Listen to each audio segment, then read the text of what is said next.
跟这么久累不累？少主，怎么是你们这几个？其他人都跟在领主身边守护龙玉。少主，请叔叔随我们回去继承龙玉。我还有事呢。什么事情比守护龙脉还重要？一点私事儿。少主，这不是您的婚约信物吗？如今龙脉不稳，少主怎还有心思顾及儿女情长？这可是件大事儿，我得看看4号门千金哪个更漂亮，哪个更适合。走了啊。哎，再往前走就出了龙玉之地。糟了，少主出了龙域，我们再想找到他，恐怕要费一番周折。少主刚才说去找什么豪门千金？豪门千金？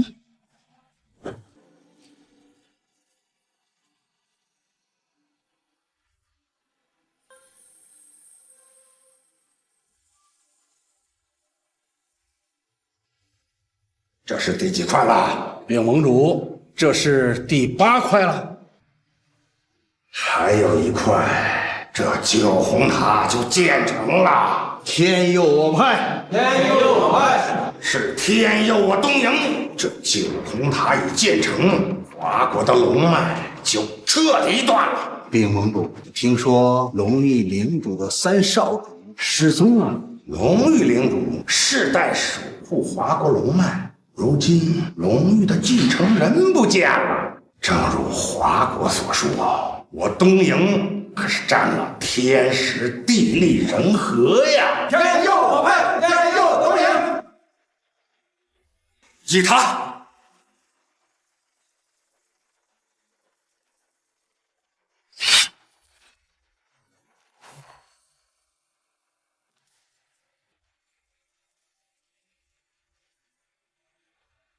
不好意思，先生，没有青姐进不去。你知道他是谁吗？你知道这里面是做什么的吗？这里是北方4大豪门做的主题舞会，没有青姐谁都进不去。你让我进去，我让你看看我来这儿4大豪门求之不得。可是你的衣服今天也不符合要求，看到了吗？今天舞会的主题是樱花节。你要我穿东域人的衣服，这不可能。为什么？你不知道华国和东域世代血统，你不知道保卫边境的神将浴血奋战，保护华国的百姓。可是没有衣服，你还是这样。哎，快看快看，朱家、赵家、杨家的千金来了！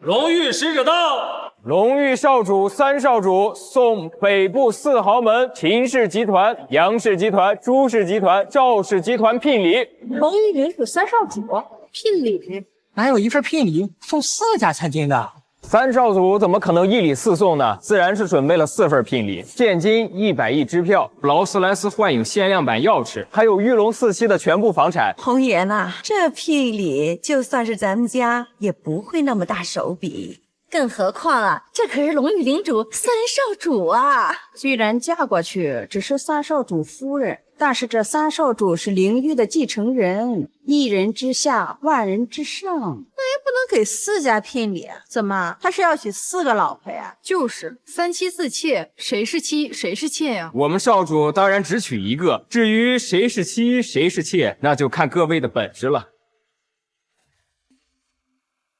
其实啊，这聘礼就该归我们朱家。你们赵杨2家不都是盯着那金九集团的大公子郎子野吗？话可不能这么说，金九集团那可是北方首富，咱们4豪门加起来也不是金九集团的对手，也不是谁想嫁就能嫁的。我们杨家少不得也要争一争的。不知道这聘礼是给钱家的哪位千金？不会是这私生女吧？她只不过是一个卑贱的私生女，谁知道她是姓赵、姓秦还是姓王？你也配拿龙域3太子的聘礼吧？姐姐，我没有非分之想，你知道自己的身份就好。我才是秦氏集团的大小姐。我知道。你怎么不穿化妆舞会的衣服啊？我皮肤过敏。秦老爷子，您德高望重，是咱们4大豪门的首领，请问这聘礼该怎么处置啊？不急，我昨夜用6爻卜卦，还有贵客要来。还有贵客啊？这是爷爷，这只不过是一个手触为什么这么惊讶？我当年和杨家、朱家、赵家的3个家族，年轻时曾远征华国边境，血战之时，承蒙隆裕领主出手护助华国百姓。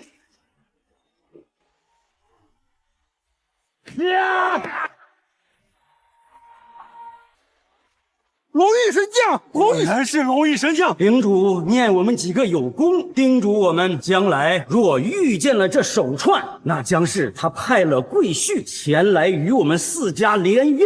10几年了，这手串终于出现了。隆裕3太子下的聘礼，手串贵婿也来了。今天呐，双喜临门。再加上金九集团的大公子郎子野，我们4家的女儿啊，一下子就3个，有了金龟婿，我们赵家可要占一席之地。这手串的主人在哪儿？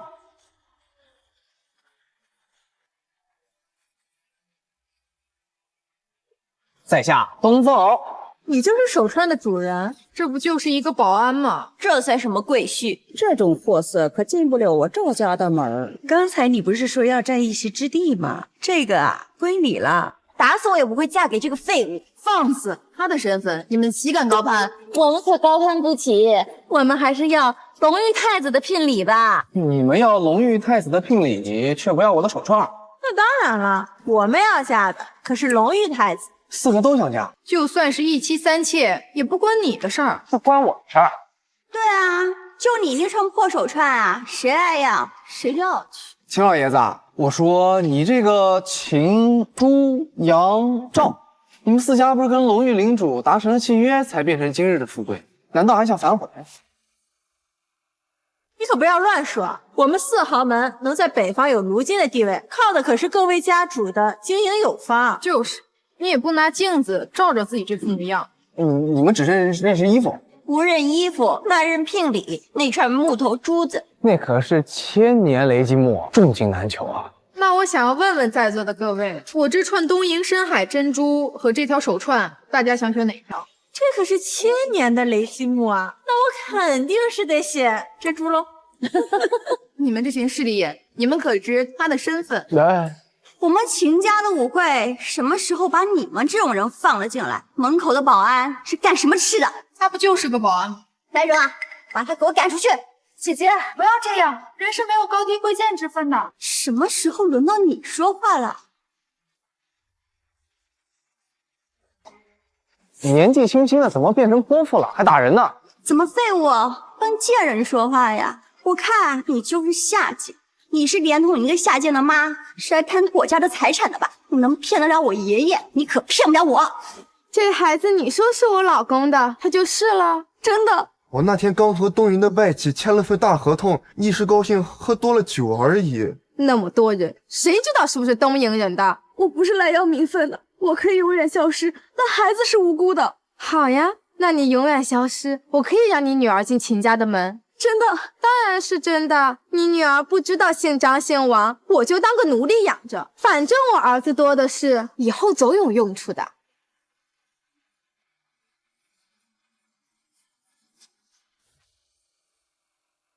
你女儿不知道姓张姓王，我就当个奴隶养着。反正我儿子多的是，以后总有用处的。别说了，可惜了，连我哥都看不上。 别在我面前提你哥！哎呦，我看呐，这个小贱人跟这个废物倒是蛮般配的呀。那个手串是4豪门和隆裕的契约，我不配。你知道你不配就好。我的信物是和4豪门的契约，没有什么配不配的，只要他姓4豪门的姓氏就好，这就在我的契约范围之内。现在就勾搭上了，秦媛媛，你休想！我们4豪门千金都不要的东西。 即便是个废物保安，也轮不到你来捡垃圾。闭嘴！我们少主跟你们的身份根本没法相提并论。少主，让他们说，我是保安呢，我就是个保安。但是我呢，凭劳动所得，不偷不抢。而你们呢，穿着东瀛人的衣服，根本就不配做。我们的衣服怎么了？这就是樱花节办的化妆舞会。我怎么不知道华国还有一个什么樱花节？不是华国的节日，怎么不能过吗？现在是世界文化大融合，你懂不懂？不懂就多读点书。我们又不是穿给你看的，有什么问题？你们这些女人只懂得炫富，过奢靡的生活，完全不知道自己的行为可耻。来人啊，把他给我赶出去！我看谁敢！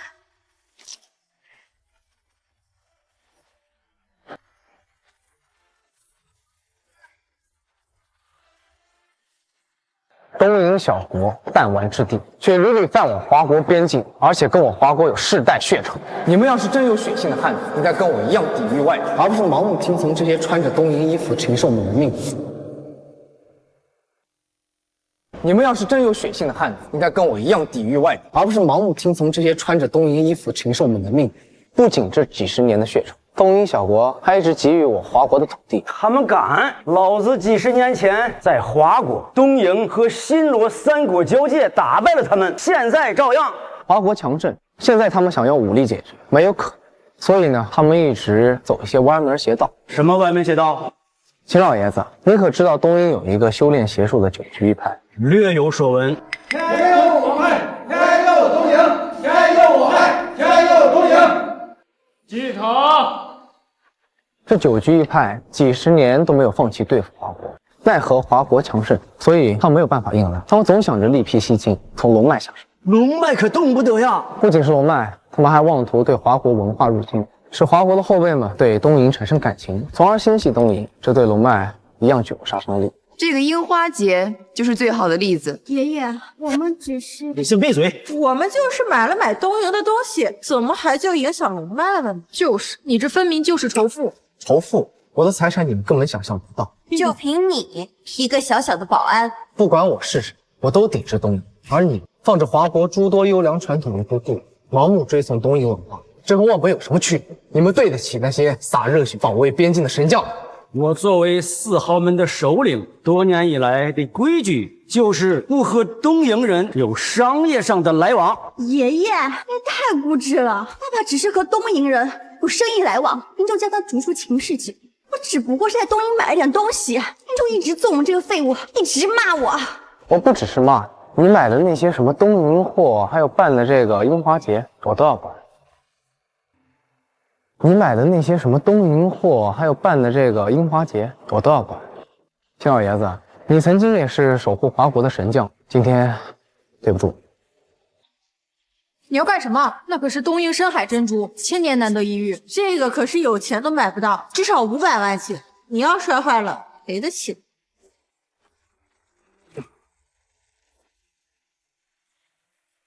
岳林，这里是5000万，我10倍赔给你。你一个废物，哪来那么多钱？岳林，把这樱花舞会也给我打。是。你们敢？爷爷，为什么你一直袒护这个废物？我们只是办一个节日而已。哥哥总是去东瀛寻欢作乐，甚至娶一个日本女人做老婆，对此您一直不闻不问。我去东瀛跟你们去东瀛能一样吗？有什么不一样？你看看这东瀛女人多好啊！你看这胸，还有这屁股，这皮肤多丝滑呀，这骚劲儿。你们去东瀛完全是帮助繁荣经济去了，而我去东瀛那是像爷爷年轻的时候做的事情一样。爷爷年轻时候远征边境，奋勇杀敌，一雪前耻，怎么能一样？什么时候又轮到你这个私生女在这说话了？我去东瀛那是去报仇去了。我让他站着，他就不敢坐下；我让他跪着，他就不敢站起。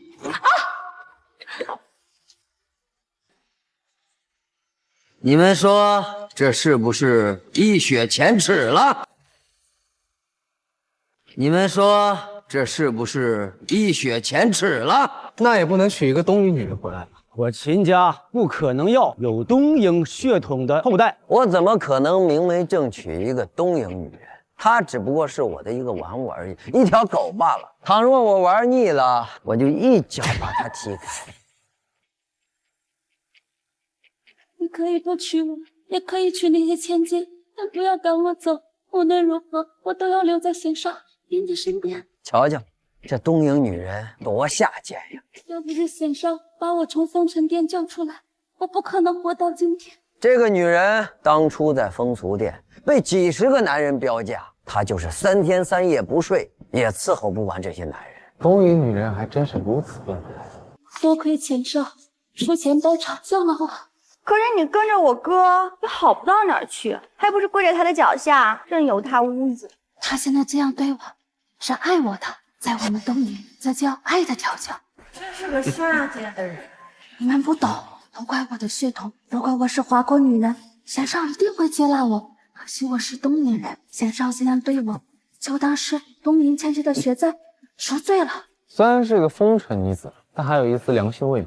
那也断然不能进我秦家的家门。当年的血海深仇，也不是说赎罪就能赎得了的。我愿意用一辈子赎罪，不敢外向名分。一辈子？我可不会许你一辈子的承诺。像你这样的女人，我有的是。像你这样的女人，我有的是。幸的，这些都是我养的狗，和你一样的狗。雪少，你有多少女人我不在乎，甚至将来娶妻我也不在乎。可是没想到，竟然有这么多的东营女人。难道连一点点的威严都不能给我吗？哼，你只是我养的一条东营狗而已，你凭什么让我拿你当啊？你们几个到那边去。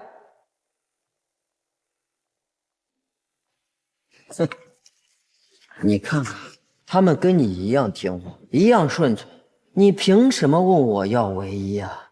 啊！先生，你不能不要我。齐贤，如果再和这些下贱的女人混在一起，以后连你都不要再进我们秦家的门了。爷爷既然发话了，我怎敢不听？那这些女人就赏给你们了。谢谢叶教授。但是你们记住2条：第一，对他们不能明媒正娶；第二，不能让他们怀孕，污了我华国的血。这个女人是这里最漂亮、身材最好的，送给你了，送给你了。先生，你不能当我像人品一样说中人就送人啊！哼，你本来就是我的一个物品而已。你要把东营女人送给我？放肆！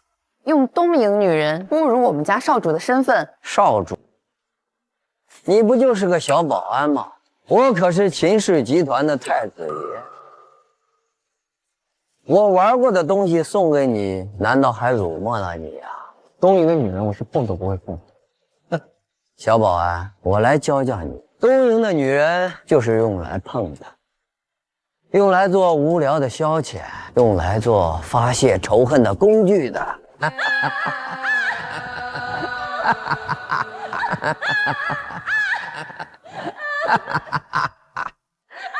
你们都看到了没有？看到了。那还愣着干什么？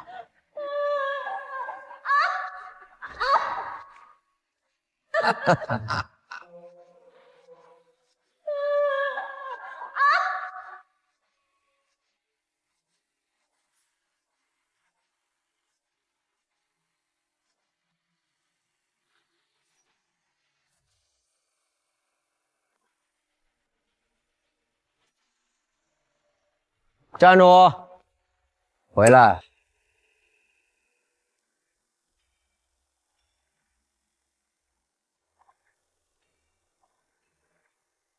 你个贱人居然敢跑！你不是最顺从、最听话的吗？你不是要赎罪吗？你竟然敢背叛我！这个贱人，这个贱人！对不起，先生，我再也不敢了。你们东营人都这么出尔反尔吗？我再也不敢背叛你了，先生。你这是认错的态度吗？我再也不敢了，我再也不跑了，我再也不跑了。本来这些女人当中，我最看好你，你最听话，你居然敢背叛我，哼！你可带了一个不好的头啊！再也不敢了。你们敢吗？不敢了。站起来，往左转一圈。又转一圈儿。哈哈哈哈哈！看看，这东瀛人连左右都不分。哈哈哈哈哈！哈哈哈哈！多好，又成了我一条小京巴，乖乖的做一条东瀛狗，知道吗？是。说什么？我听不到。我愿意做一条乖乖听话的东瀛狗。你们呢？我们愿意。好，星子，我现在让你对这个小保安投怀送抱。什么？怎么？你敢反抗？不。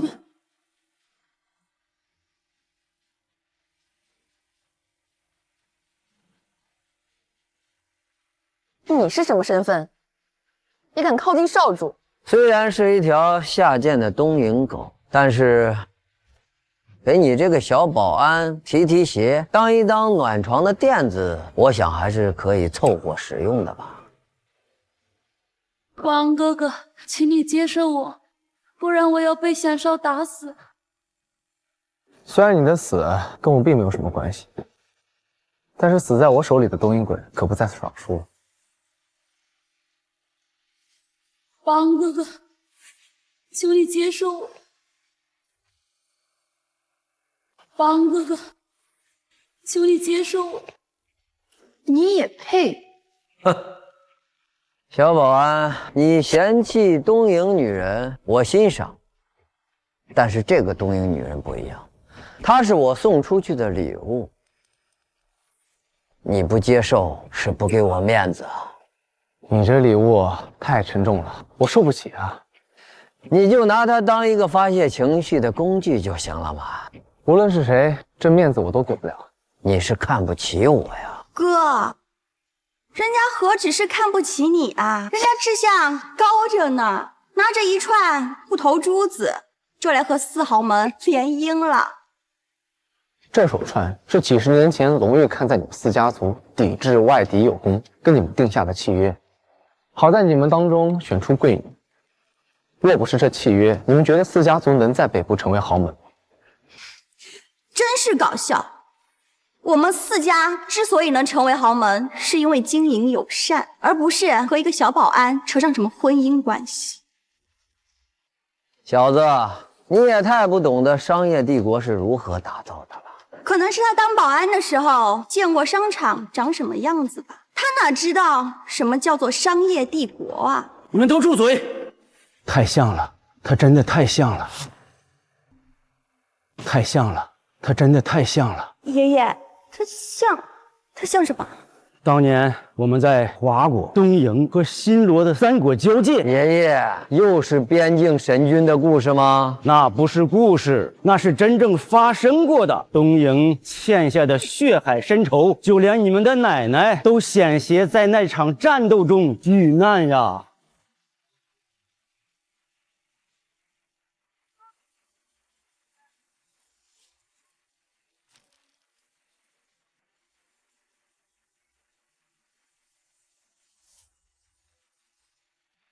大哥，嫂子已经在悬崖边上了，咱们上吧。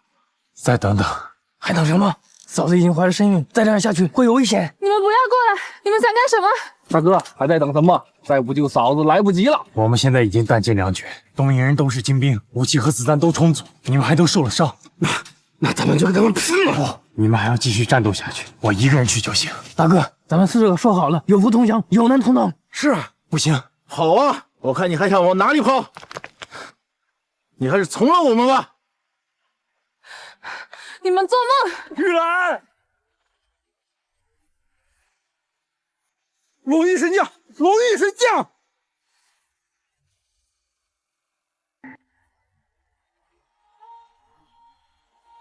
呀！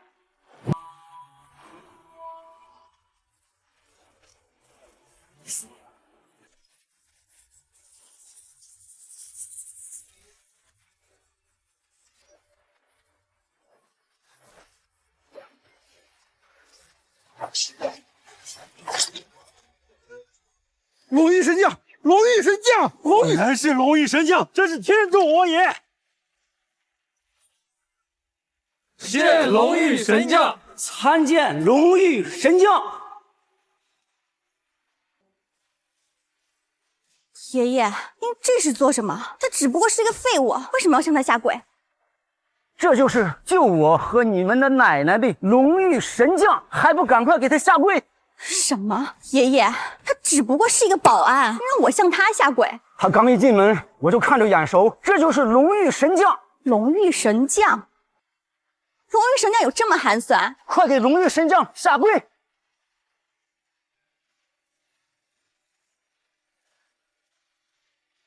再见龙玉神将，再见龙玉神将。爷爷，你老糊涂了呀！这几十年前的龙玉神将，怎么一点变化都没有呢？这几十年前的龙玉神将，怎么一点变化都没有呢？只不过是长得像个人而已。你清醒清醒吧！我手上有4豪门和龙玉的契约，难不成手串也是假的？就算手串是真的，谁知道你是偷的还是抢的？大胆！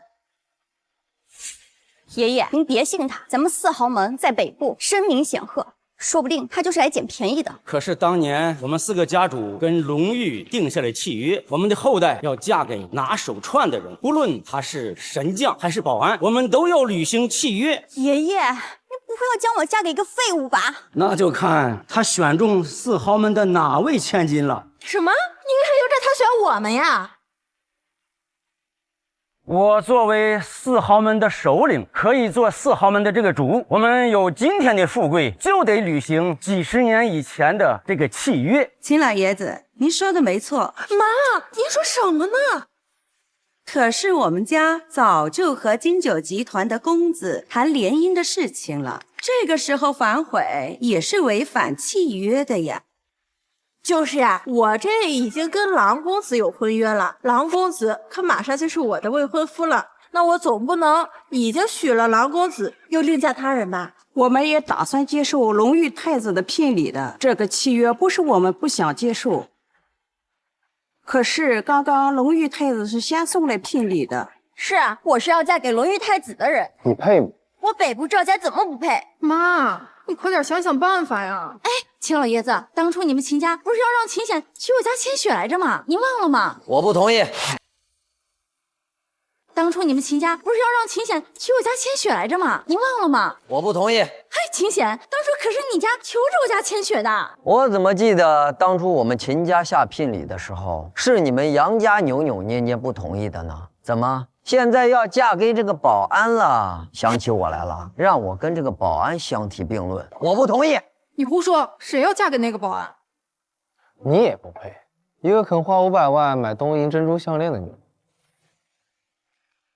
还有一个呢，喜欢拉动东瀛经济送钱的女人，我都不要。秦显，你不要那么大的怨气。当初我们杨家拒绝你，就是因为你去东瀛花天酒地，拥有那么多的女人，我们都以为你是纨绔子弟，不值得托付。哼，现在呢？现在嘛，哎呀，大家不是都看到了吗？你做这些呀，是为了一洗国耻，才去羞辱这些东瀛女人的，一切呀都情有可原。再说呢，你们秦家和我们杨家也是一直世代交好的呀。现在这话我心里才舒服点儿。什么意思啊？现在只剩下我一个人了？要将我嫁给那个废物啊？我不嫁。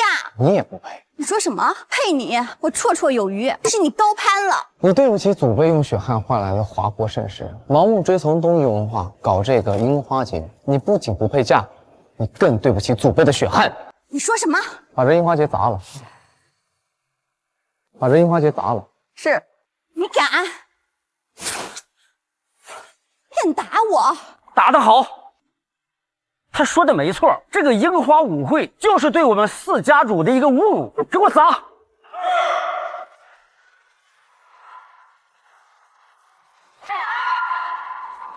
哈哈哈哈哈！痛快，痛快！哈哈！我的珍珠们别踩到了，昂贵的，才能救回来几颗。别吵我！别吵我！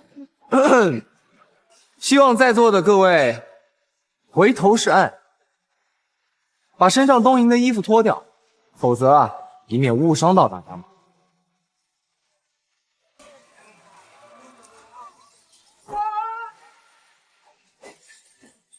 站着！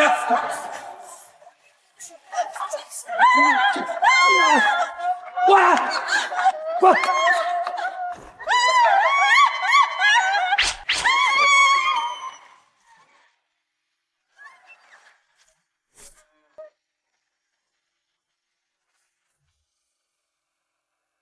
我们来晚了。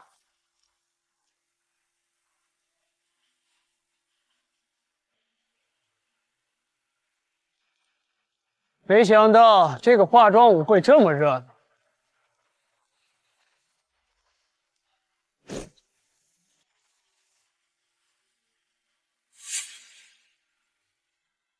你们确实来晚了，错过了一场好戏呀！我的珍珠项链全都碎了。哎呀，我的包也坏了。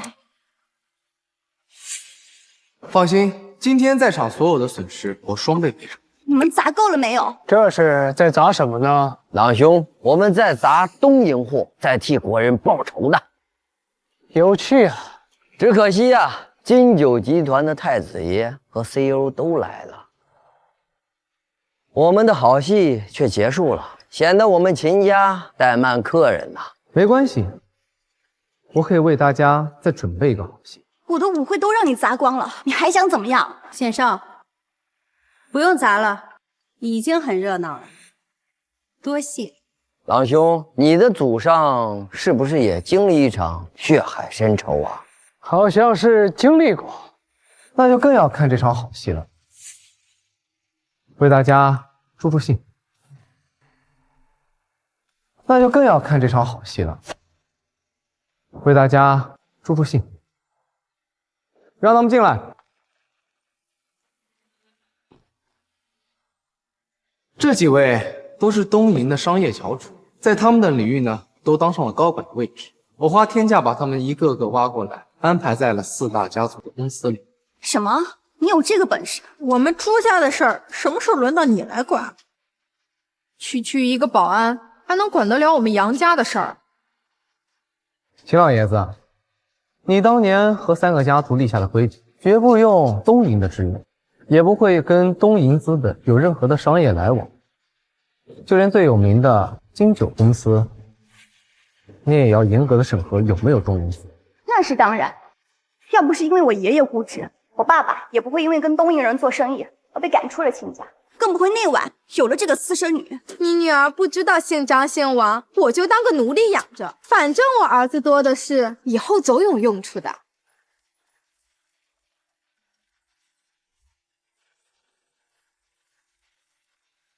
所以秦老爷子干不出来的事儿，我替他干。你为什么要这么做呀？天价挖来的业内翘楚，他们是赚翻了呀！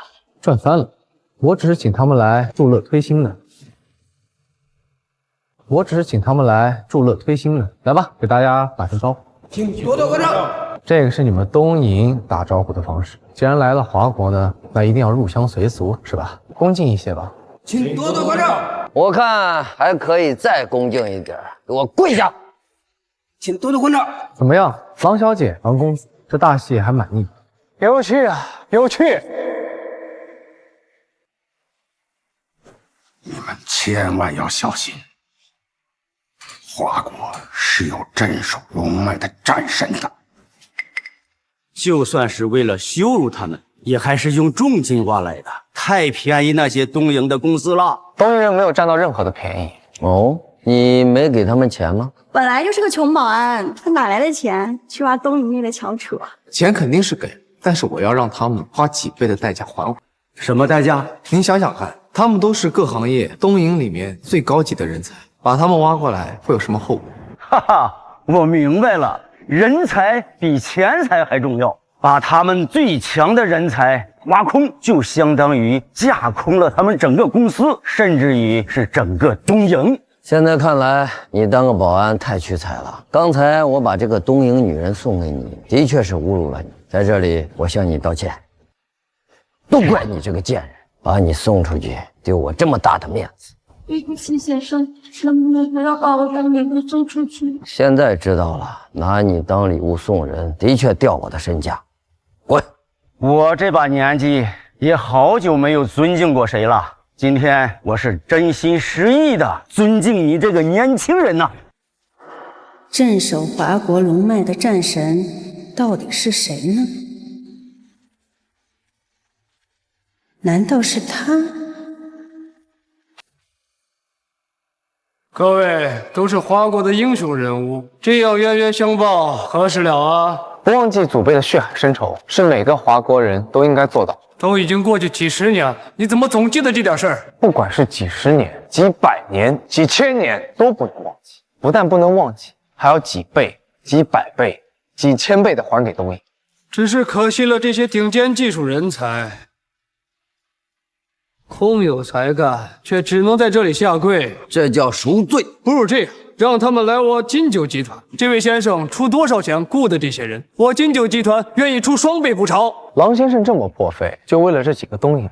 并不是因为他们是东瀛人，而是因为他们是顶尖技术人才，可以为我金九集团所用，让我华国的企业发扬光大，岂不是更好吗？郎公子，你是知道的，我们北部4豪门的规矩。如果你雇佣了东瀛人做雇员，那么我就要重新考虑我们之间的合作了。爷爷，咱们和金九集团的合作高达几千亿，怎么能说放弃就放弃呢？我可是跟郎公子还有婚约的，通通都不许。秦老爷子，虽然你是4大豪门的首领，但也不要太跋扈了吧？难道我们朱家的婚姻大事也要由您老来决定吗？秦老爷，我赞同秦老爷子。我赞同秦老爷子。真真，你什么意思？我赞同秦老爷子的观点，同时也赞同这位先生和显少。刚刚我哥哥不过是因为爱财，所以才一时心急，坏了秦老爷子的规矩，还请秦老爷子见谅。我作为金九集团的 CEO， 绝对不会允许这种坏了规矩的情况发生。那就好。今天这个舞会虽然我们来晚了些，但好在看到了助兴节目，很有趣。如果朗小姐喜欢，我可以叫人继续砸呀。你们不要再砸了，我的珍珠项链。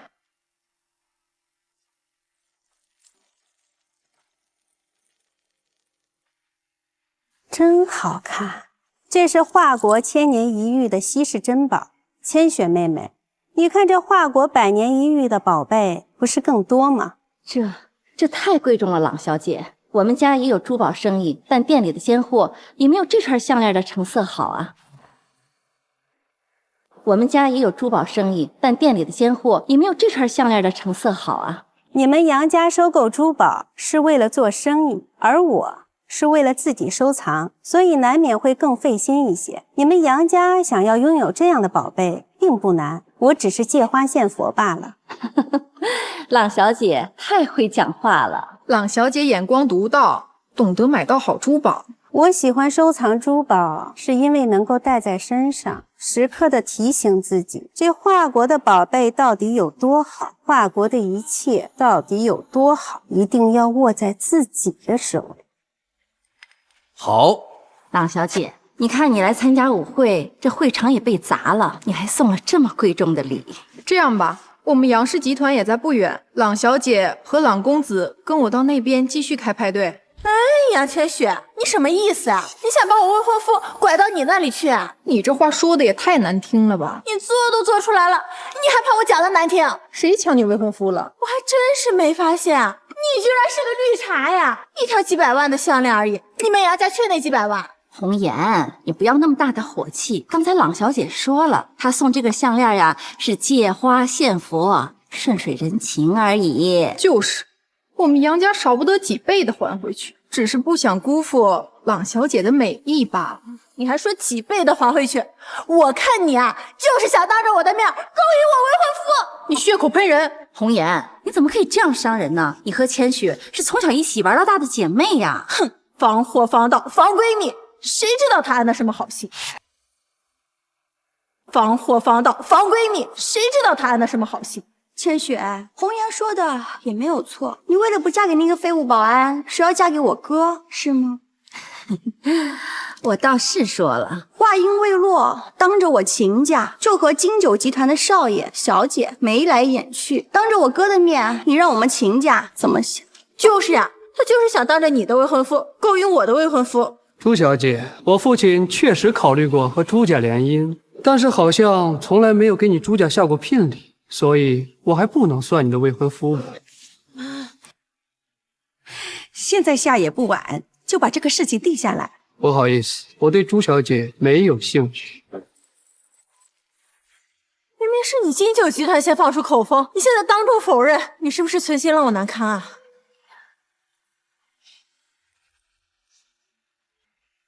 父亲，为什么放弃和朱家联姻？朱红颜是独女，几千亿的家产将来全部归了我东瀛。目光短浅，毫无长进，连这都看不出来。看来让春子做集团的 CEO 是完全正确的。父亲教训的是，义父安排的对，拿捏秦家才是关键，一个朱家算什么？到时候这4豪门可都是我们的。庆祝吧，狂欢吧！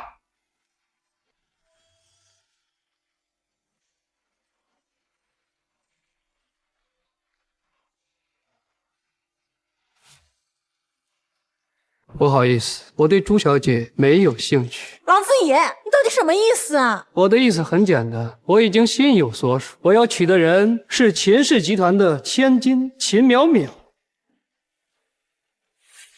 你说什么？来人，把我的聘礼拿上来。金砖10万两，钻石500克拉，夜明珠1000颗，现金支票100亿。哎呦，这聘礼可不比隆裕太子给我们家的聘礼少多少。谁说隆裕太子的聘礼就是你家的了？朱太太，你就照顾好你们朱家和金九集团的婚事吧。淼淼，恭喜你啊！你现在是郎子野的未婚妻了。是啊，淼淼，你将来就是金九集团的少奶奶了。千雪，你也不差啊，你嫁给我哥，也是我秦家集团的少奶奶了。还是我们淼淼会说话。姐姐，恭喜你！你这个私生女，当然只配说恭喜了。不行，我女儿怎么可能嫁给一个废物保安？可是咱们4豪门在几十年前和隆裕定下的契约，可不能反悔的呀。有什么不能反悔的？我们定的可是隆裕太子的契约，可不是跟什么保安定契约呀！住嘴！你有什么资格说我们少主？反正我们家千雪已经是秦家少奶奶了，淼淼是金九集团的少奶奶，其他的事儿我们可不管了。我不同意，我也不同意，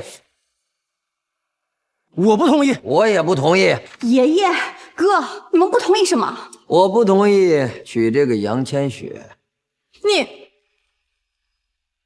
我刚才接受郎小姐的珍珠项链，并不是像他们所说的那样，我没有和郎公子交换什么信物，你别听风就是雨。我不同意淼淼嫁给金九集团。爷爷，您说什么？金九集团虽然不及我们4豪门，但是以1敌2还是可以的，单凭实力说不定强过我们秦家。那我也不同意。爷爷，你是不是老糊涂了？秦老爷子，你可是对聘礼有什么不满意的地方？我们金九集团愿意满足秦家的所有要求。郎小姐，不好意思，不是什么聘礼不聘礼的问题，是我不能同意。秦老爷子，我们郎家可是很有诚意的。秦老爷子，可否告诉我原因？就是这位先生，在下钟凤敖，郎小姐，我们四豪门几十年前就和龙玉定下了契约，才有了今天的富贵。现在东方敖先生拿了契约和信物前来，我们四家一定要履行这个契约。在东方敖先生没有选出他的妻子之前，我是不会同意这个淼淼嫁给任何人的。这个人到底是什么来头？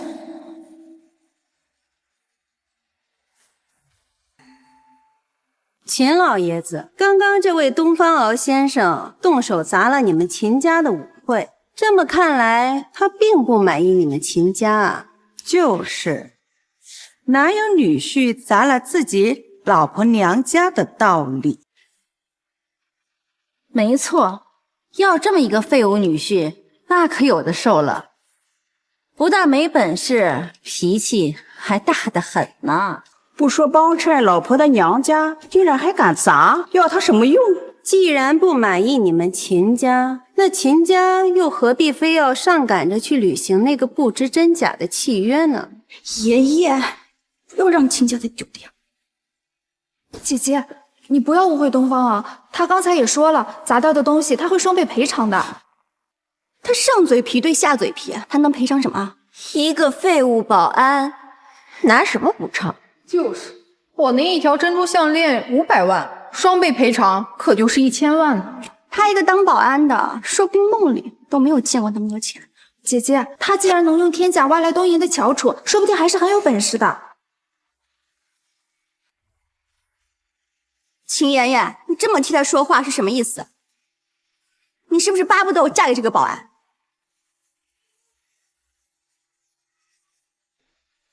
道歉。你让我向谁道歉？给这位秦妍妍小姐道歉。你让我向这个私生女道歉？你让我向这个私生女道歉？我给你双倍的赔偿，但是你要给秦妍妍小姐道歉。别说双倍赔偿，你就是单价照赔，我就向她道歉。 5倍，下跪道歉。如果你拿不出来，你就得向我跪地磕头，并且取消对四大家族的所有婚约，从我们四大家族的地盘辞职滚蛋。东方敖先生，你不用为了我逞强，还是保住现在的工作比较要紧。就是，先保住饭碗再说吧，装什么有钱人？你不打这个赌也行，你取消和我们四大家族的所有婚约，并且赔偿这里所有的损失，我们秦家愿意让你继续做这个保安的工作，养家糊口。 东方敖先生，我不需要道歉，我可以忍。你不需要为了我跟他们打赌，你快走，不用管我。看来他是真的为了我担心。怎么样？你赌还是不赌？难道你现在还以为我只是一个保安吗？真是瞎了你的狗眼！真是嘴硬啊！拿出5倍的赔偿，我就道歉；拿不出来，给我滚！东方敖先生，你快走，不用管我。我赌。 真是越是穷人，还越敢吹牛啊！因为除了吹牛，他们什么也不会啊。秦老爷子一辈子眼光独到，这次啊，可真是看走了眼。找这么一个废物做孙女婿，恐怕家产都要给骗了去。拿串木头珠子当聘礼，就想去骗人家豪门家的女儿，真是自不量力。我要是有这样的女婿，这脸面都给丢尽了。拿出来吧。 5倍的赔偿，拿出来吧！5倍的赔偿，让他们进来，都进来吧。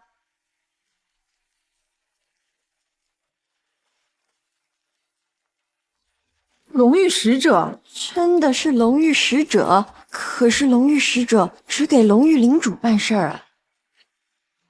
难道他真的是？谁知道是不是其那临时演员？ 龙玉使者不容冒犯，违者必诛。打开。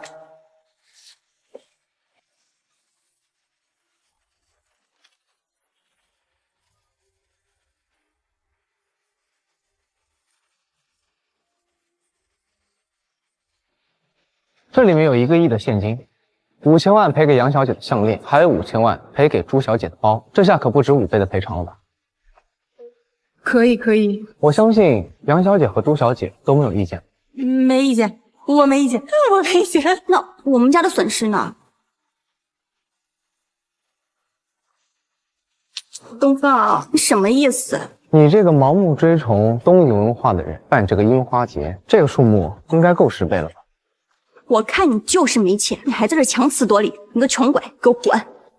秦老爷子，就是因为你教育不当，培养出了这样的一个追崇东瀛文化的人，我替您管教一下，您没意见？该打。爷爷，你为什么总是向着这个外人？现在你该下跪，给秦妍妍道歉了。现在你应该下跪给秦妍妍道歉了。你休想我道歉！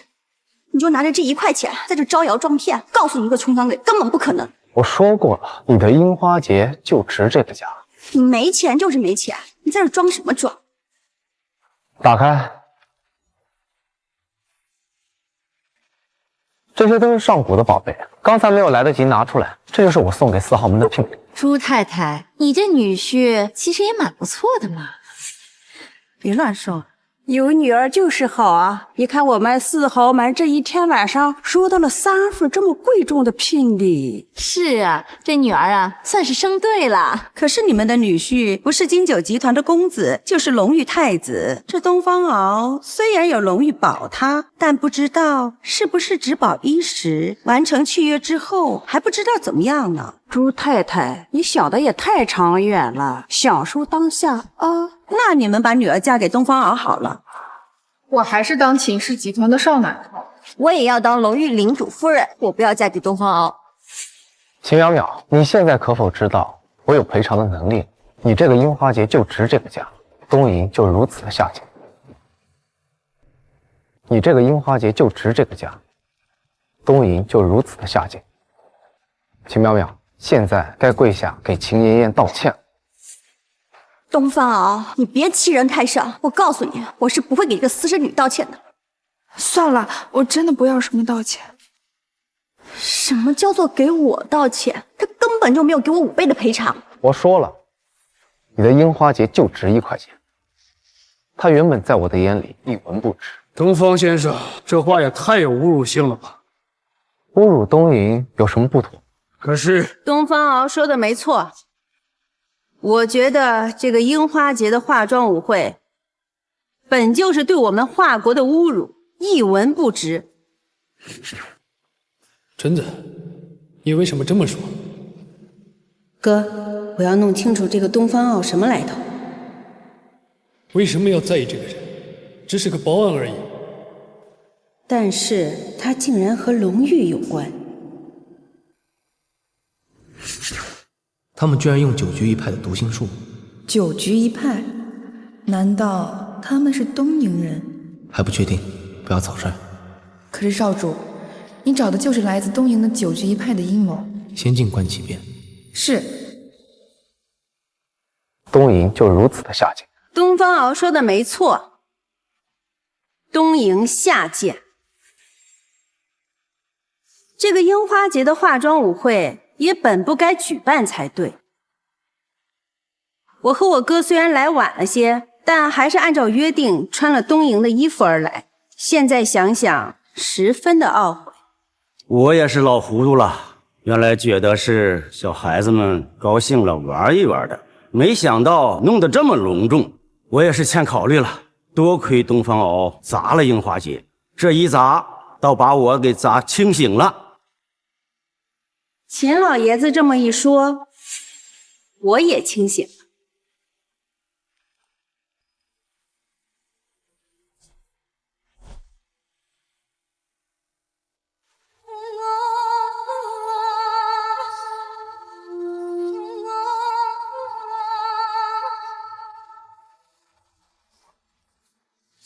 这个女人唱的是哪出？这是在表态，和东瀛划清界限。这么看，她不是东瀛人？可能不是，但也可能是他希望你觉得他不是。怎么办？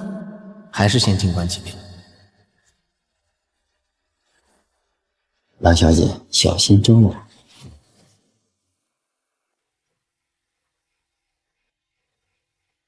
郎小姐，小心中了。我多希望给我披上衣服的人不是你。哦，那你希望是谁？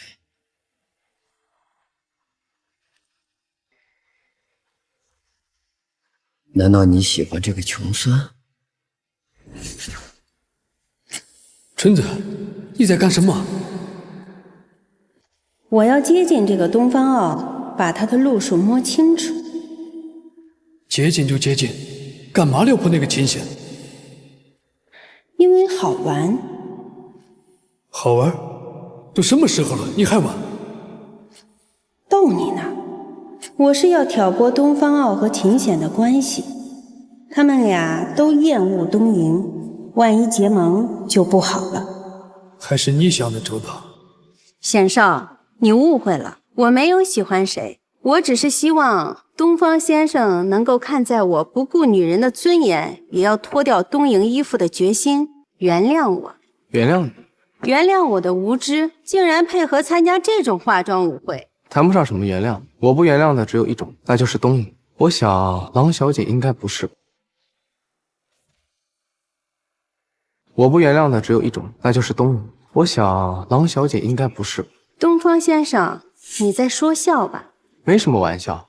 我想郎小姐不是东瀛。我怎么可能会是东瀛人呢？我证明郎小姐确实跟东瀛没有什么关系。我做生意之前都会查对方人或者资金跟东瀛人有没有任何的关系。金秀集团我是查过的。我爷爷从来不会让东瀛人赚到一分一毫的。万一他们藏得深呢？既然邢老爷子都这么说了，我信。这个东方啊，大大的狡猾。幸好秦之汉出来证明，这个老家伙还是有点用处。接下来要小心应对。糟了，好像附近有比我们还要高的高手。是自己人吗？不知道。郎小姐，不会着凉了吧？千雪，你的未婚夫好像特别关心别的女人。对呀，千雪，你看这还没结婚呢，还当着你的面就这样，这以后要是结了婚啊，背地里还不知道怎么样呢。千雪，你的未婚夫好像特别关心别的女人。显少，你什么意思？什么意思？你当着我的面就和别的女人拉拉扯扯的。首先，我没有和别的女人拉拉扯扯，这还不叫拉拉扯扯，衣服都快披在别的女人身上了。其次，我即便和别的女人拉拉扯扯，和你也没有关系吧，杨千雪？你不会又要说我们的婚约吧？我刚才说了，我不同意。我秦显的女人怎么可能是你这个样子？好，那你喜欢我什么样？杏子，我找别的女人，你有意见吗？先生，我没有意见，你想要多少女人都可以。哼，听到了吧？这么听话的东瀛狗，也只是我的一条京巴狗而已。你想让我也听话？光听话可不够，你还得像朗小姐这样温柔漂亮。秦显，你显少，我可不温柔啊。我是不会看错的。朗小姐虽然表面上是金九集团的 CEO， 一副女霸总的样子，其实私底下是很温柔的。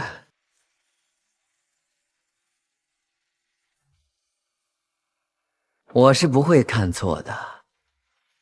朗小姐虽然表面上一副女霸总的样子，其实私底下是很温柔的。显少猜的没错，我私底下确实和表面不太一样。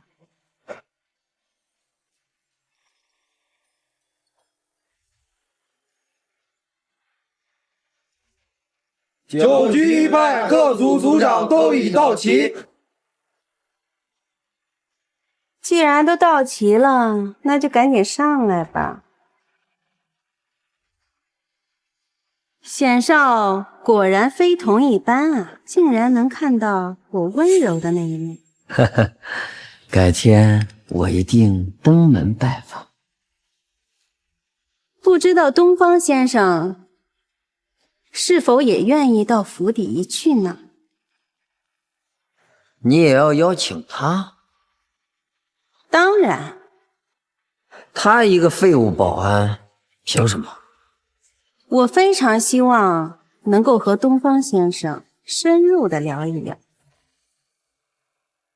我非常希望能够和东方先生深入的聊一聊。有什么好聊？上聊天文，下聊地理，不聊怎么能相互了解呢？我也去。你？我想听听东方老师怎么聊的，想了解一下。秦妍妍，你这个私生女贱不贱呀？人家有说要邀请你吗？我顾不了那么多了。这个郎小姐今天是怎么回事？平时一副女强人的样子，今天竟然连一个保安都要勾引那么几下。八成是看他哥哥要娶媳妇，他也惦记自己的终身大事了吧？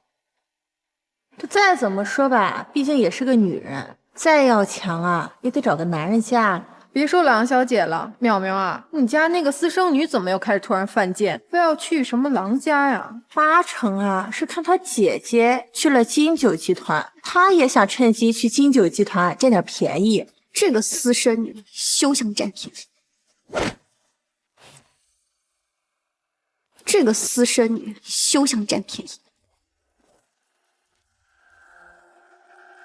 又是你这个穷鬼啊！本小姐的手也是你能抓的，给我放开！你之前打的那一巴掌还没有道歉，现在还想打？她本就是下贱，该打。人是不分高低贵贱。哎呦，现在两个人是开始坦克了是吧？秦妍妍，我告诉你，你别以为我不知道你的心思。这个小保安不就是拿出点值钱的东西吗？你就开始心动了？我没有。我不是，你是没有见过什么好东西吧？几块金子，几件古董，你就真以为他是有钱人啊？真是贱人，黑贱货！姐姐，你没事吧？滚开，个绿茶婊！这位先生，适可而止。秦淼淼现在是我的未婚妻，已经算一只脚进入我郎家。你若再伤她，就是不给我面子。今天我只保护秦妍妍，至于有没有伤到你的面子，我不是很在意。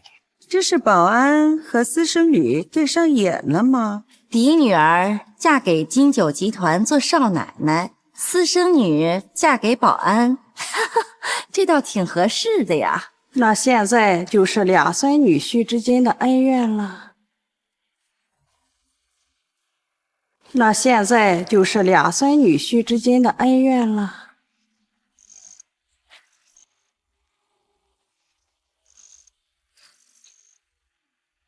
松宝，我未婚夫不会放过你的。哼，那你让他试试。东方傲，你现在赶紧向我未婚妻道歉。我怎么记得是你的未婚妻欠秦妍妍一个道歉？我刚才已经让她跪，还欠一个道歉了。秦妍妍，你给我等着，我不会道歉的。郎公子，你给我收拾那个废物！你怎么确定这个废物不是你的未婚夫呢？你一个小保安想跟豪门公子对抗，也真是不自量力。人是不分高低贵贱，不分。你要是有两个女儿，一个嫁给了豪门，一个嫁给了废物，你喜欢哪个女婿呀？东方傲，你就是那个废物。赶紧向我未婚妻道歉！我要是不道歉，我已经给过你机会，我要是出手，你小命难保。哥，你在干什么？别冲动。放心，你不是想试探这个东方傲的虚实，这不正好是个时机？哥，停手！哥，停手！不要轻举妄动。我说过，我感应到周围有比我们还要厉害的高人。总不让我轻举妄动。你想找高人，你想试试东方傲到底什么来头？不去试，怎么知道？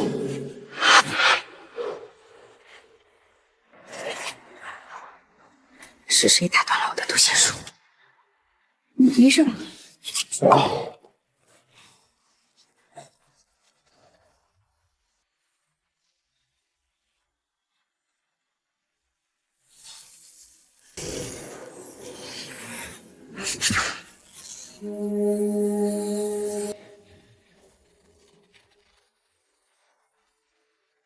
狼先生还要继续吗？我要跟你拼了！哥，姐，你没事吧？这伤看着凶险，其实只是轻伤。那你要感谢我们少主手下留情。东方敖，你到底是什么人？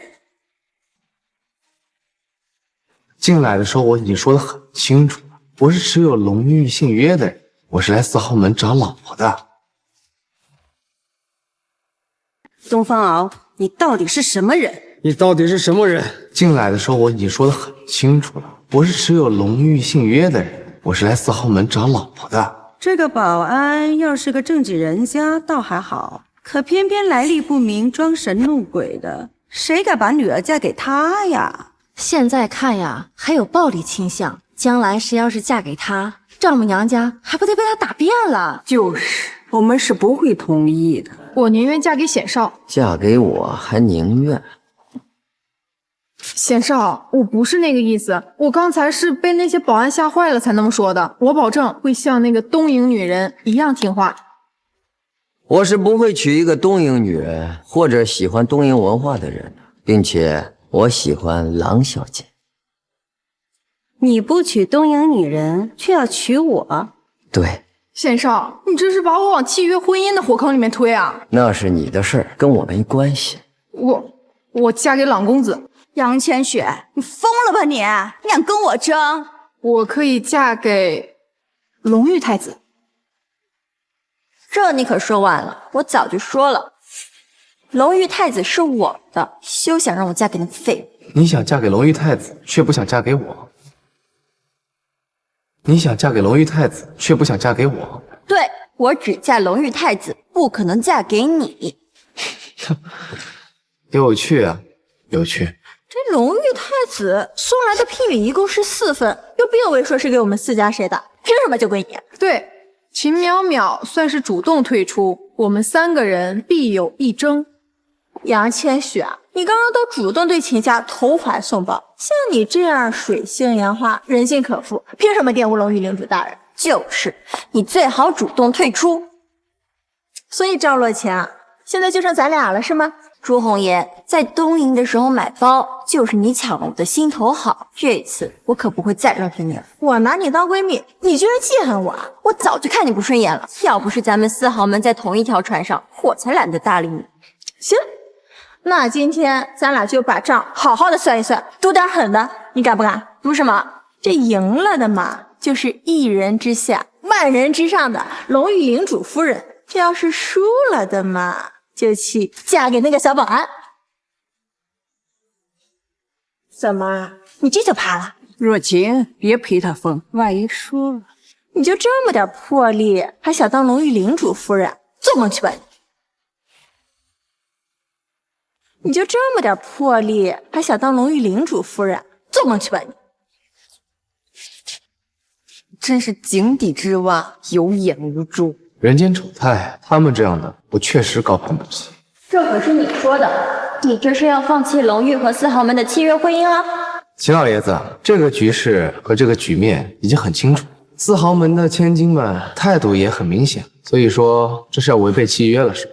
没有当年和龙玉的契约，就没有我们现在的4豪门。这个契约一定要执行。谁拿了信物前来，就有资格在我4豪门的女儿中选定妻子。不管来者是谁，是什么身份，什么地位。爷爷，哎呦，秦老爷子，您这老糊涂了吧？我就这么一个独生女儿啊，万万没有想到一串木头珠子就把我宝贝女儿给骗去了。没什么好商量的。如果你们再有半点拒绝，就给我滚出4豪门，永远不许踏入北方地盘。还得是秦老爷子，如今4家族的首领，曾经边境的神将，几十年前的契约还是如约遵守，挺好。一日做边境神将，一生追随龙玉，这是我们4豪门家主的信仰。可惜啊，就是子孙辈有点不太争气，教导无方，希望龙玉不要怪罪啊。我们少主岂是这么小气之人？好，那就请带了信物的东方敖先生选定你想要的妻子吧。那就请带了信物的东方敖先生选定你想要的妻子吧。爷爷，我有未婚夫。在东方敖挑选好他的老婆之前，你们4个谁也不行嫁，这是契约。我不管，我就是要嫁给狼子野。那你就滚出秦家，永远不许踏入北方。秦妍妍今后就是我秦家的1千金了。爷爷，秦妍妍，你个私生女，在这坐收渔翁之利，看着我们几个被挑选，你倒好躲在这儿，是不是等我出事，你好当这个嫡长女啊？姐姐，我从来没有这样想，你不要冤枉我。我冤枉你？你好柔弱啊！你给我收起你这绿茶的做派。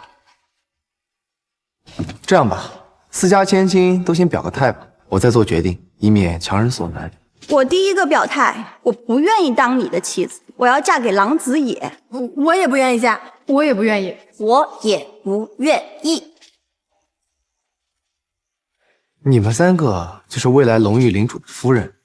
这个虽然吧，龙域领主夫人是从我们3个中选，但是啊，必定得是我的。哦，为什么？那你看看他们，一个吧水性杨花，人尽可夫，一个吧又懦弱胆怯，见风使舵。我相信啊，龙域3太子无论如何也不会选这种女人来母仪天下吧？他们不配，你就配吗？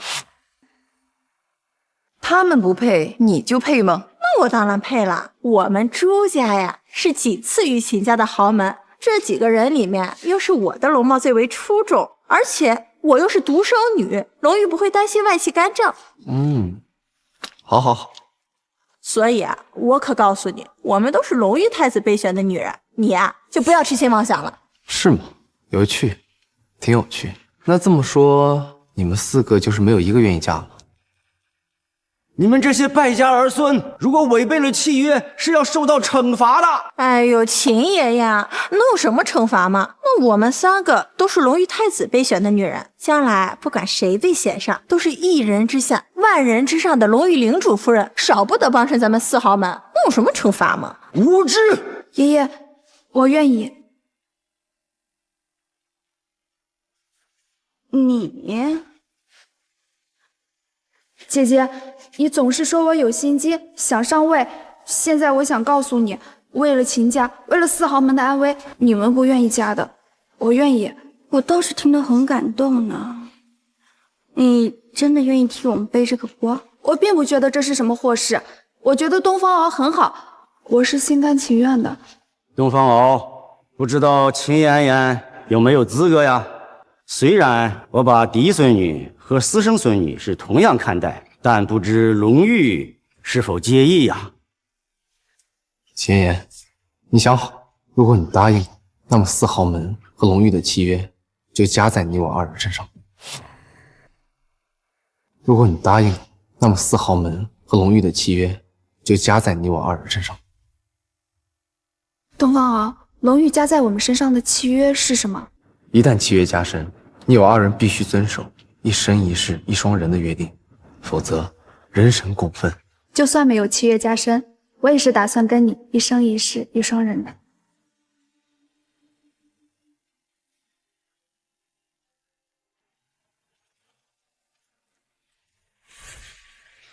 妍妍，你怎么了？好像戴上这个手串之后，以前经常犯的头痛病好多了。说明你的磁场天生就等待着龙玉的幸福，命中注定是我的女人，天生就是龙玉之主。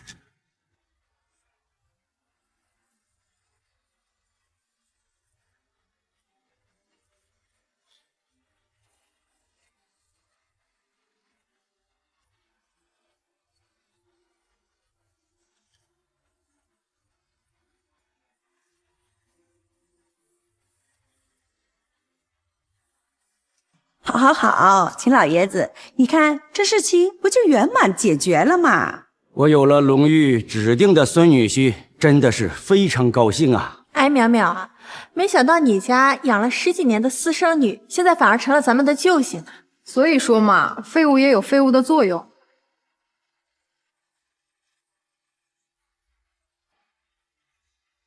恭喜龙玉再添新主！恭喜龙玉再添新主！恭喜龙玉再添新主！爷爷，你要再多等我几天，你要去哪儿？我还有重要的事情要去做。好，你去吧。你相信我。我信。秦老爷子，等我选好了良辰吉日，就来迎娶妍妍。你放心，这几天我要好好照顾妍妍，让她风光出嫁。多谢，那我就先告辞了。好。东方，那你要快点回来娶我。放心，以后就由我为你遮风挡雨，你再也不是那个被人唾弃的私生女了。只要跟你在一起，无论是什么身份，我都愿意。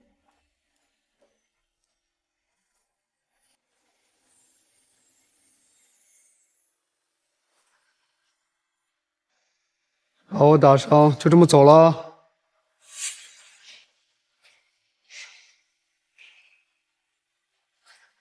还不赶紧送客呀！皆大欢喜，总算是松了一口气。忍耐，我总觉得这个人不简单。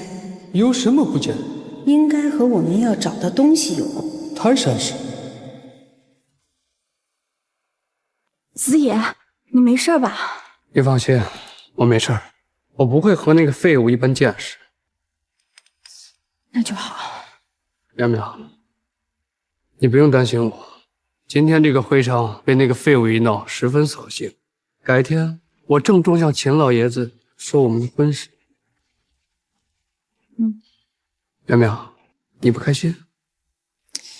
不知道为什么，我总觉得事情没有这么简单。什么意思呀？事情太顺利了，秦妍妍代替我们嫁给了那个废物，我嫁给了金九集团，那三个又在争夺龙玉太子的聘礼，你不觉得一切都太顺利了？顺利反而不好吗？现在杨千雪、赵乐强，我们该算算我们三个的账了吧？算就算，反正龙玉太子的聘礼我是要定了。可是龙玉太子送来4份聘礼的时候，并没有说该怎么选妻子，这到底是什么规则？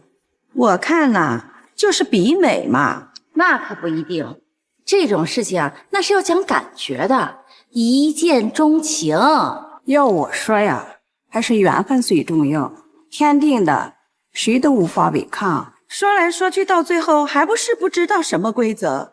我知道呀，我知道呀。你知道？那你不早点说？朱红颜，你快点告诉我们，龙玉太子选妻子的规则到底是什么？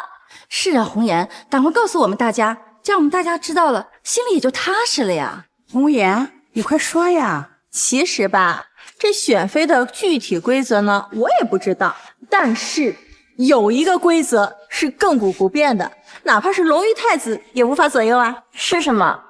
就是如果所有的候选人都自己退出，只留下一个候选人，那么选妃的规则和主动权不就牢牢地掌握在咱们自己手里啦？是啊，侯爷说的没错。好啊，那我们自己制定淘汰规则，只剩一个人去接受龙玉太子的聘礼。明明刚才只有我自己，怎么你们现在都要和我抢龙玉太子妃的位置？那当然了，这可是至高无上的荣耀，一人之下，万人之上。反正我这次势在必得。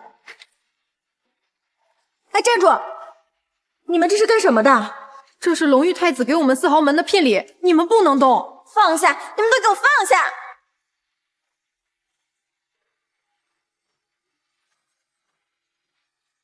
我就说事情没有这么简单吧。龙玉太子突然收回聘礼，这是为什么？龙玉太子突然收回聘礼，这是为什么？没了，全都没了。秦家的嫡女嫁给了不属我们的金九集团，去做少奶奶了。连秦家的私生女也拿到了龙玉来的契约，凭什么呀？凭什么他们秦家总能全身而退啊？是啊，为什么总是我们3家跟在后面，到头来什么都得不到？会不会是因为秦家和龙玉的契约？胡说！如果真是那么重要的契约，怎会派如此低贱的人拿来？龙玉太子的契约才是至关重要的呀！可是全被拿走了呀！我不甘心，是我的，我什么都没了。红颜，你不要吓我，红颜，你不要有事啊，红颜，我就是这么一个女儿呀，红颜。谁是你女儿？我是一人之下，万人之上的龙玉太子妃呀！红颜，看来没当上龙玉太子妃，对她的打击太大了。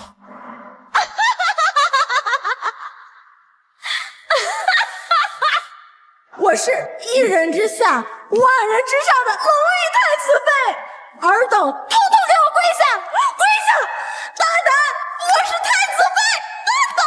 我是太子妃！红颜呐，别下马好吗？我的女儿呀！不遵守契约，罪当诛。你们几家都要当心。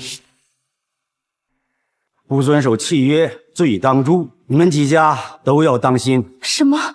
我们也要受到惩罚吗？朱家唯一的继承人都疯了，我们又怎么能躲得过？秦，你快救救我们！我们当初定下契约之后，过了几十年的富贵生活，履行契约的时候，你们又不愿意，当然会受反噬。千雪，怎么办呢？快想想办法呀！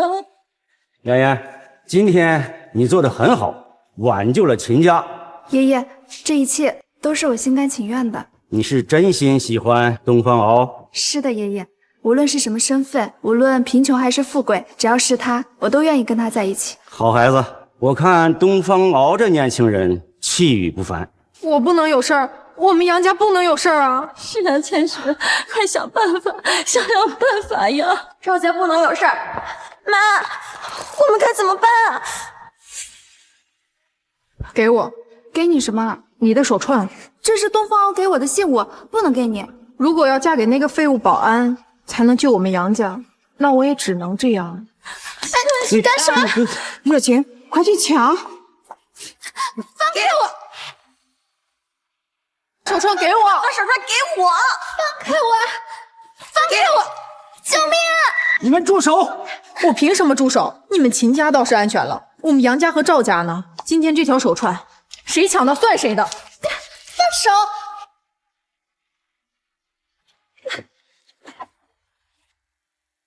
你们两个够了啊！秦淼淼，你干什么护着这个私生女啊？就是淼淼，你平时不是最讨厌这个秦妍妍吗？今天护着她干什么？没错，她确实是低贱的私生女。那你让开，我是杨家的嫡女，还不如一个这么低贱的私生女吗？我们两个谁都比她更有资格拿到这个手串。秦淼淼，你干什么？你居然护着这个私生女！我护着的是我们秦家。秦淼淼，你们秦家已经占尽了便宜，你已经是金九集团的少奶奶了。而你哥哥也在追求金九集团的 CEO 郎小姐。你们秦家和金九集团的婚姻如虎添翼，难道还不能放过一条手串吗？你应该也听过“水满则溢，月满则亏”这句话。你们秦家不能把好事全都占尽了，做事留一线比较好。你们秦家不能把好事全都占尽，做事留一线比较好。你们也知道，这并不是一串普通的手串，这是龙月和4号门的集团信物。那你刚才也看到周红颜了，我们杨家和赵家不能像朱家一样。你们秦家已经做到了没有违背和龙玉的契约，那为什么不能拿手串来救我们呢？就是秦老爷子，4号门包括您在内的4位老家主情同手足，从死人堆里爬出来的交情，难道置我们的生死于不顾吗？4号门这几十年以来一直是以荣俱荣，以损俱损，没想到秦家的关键时候只顾着自己。我们可要考虑考虑，这4号门的名号还要不要？就是，如果秦家在危急时刻不管我们，不救我们，那我们杨家也从此退出。我们赵家也退出。好一个退出！刚才东方敖当场要求咱们4号门履行契约的时候，你们在哪里？你们朱家、杨家、赵家3家集体悔婚，想没想过4号门的一荣俱荣，一损俱损。若不是我们秦家挺身而出，若不是妍妍这丫头为咱们四豪门接受这手串，恐怕我们四豪门都要万劫不复了。你们看清楚，秦妍妍就是我们四豪门的恩人。你们已经看到了背弃契约的下场，还要来抢手串，居然还要威胁我们秦家，不给手串还要退出四豪门。居然还要威胁我们秦家，不给手串还要退出四豪门。刚才悔婚是我们杨家眼拙了，但是在这个危急时刻，你们秦家作为四豪门的首领，总不能见死不救吧？是啊，朱家的独生女都已经疯了，要是杨家和赵家再有什么事，即使秦家自保，但是没有了四豪门，那将来我们还有什么立足之地呀？秦氏集团之所以可以在北部号称龙头老大，那是因为背靠我们赵家、朱家和杨家，区一个秦家算得了什么？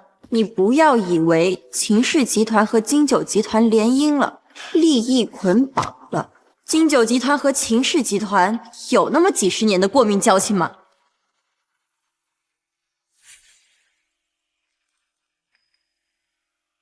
你们一直在说一荣俱荣，一损俱损，但还有一句老话叫做天下大事，分久必合，合久必分。你们四豪门能聚在一起，也能分开。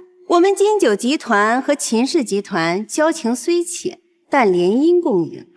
淼淼，你放心，我们金九集团定将倾尽全力帮助秦家。子野，你这是什么意思？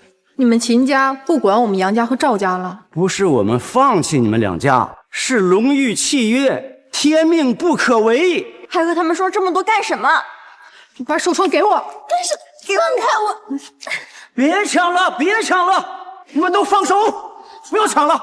秦老爷子，你现在已经不是我们首领了，你说的话不好使了。把手串给我！救命！放开！手串可以给你们，手串可以给你们，算你识相，赶紧给我！给我！秦妍妍，你想害死我们秦家吗？手串不能给他们，手串可以给。你个私生女，你想干什么？这手串拿来容易，但你们能戴得上这手串吗？你这话什么意思？你在高贵什么？你们秦家就算再有钱，你也不过是一个低贱的私生女罢了。而我是杨家的嫡女，比你尊贵。这手串是四豪门和龙玉的契约信物，拿信物而来的是东方敖。这手串是东方敖亲自为我戴上的。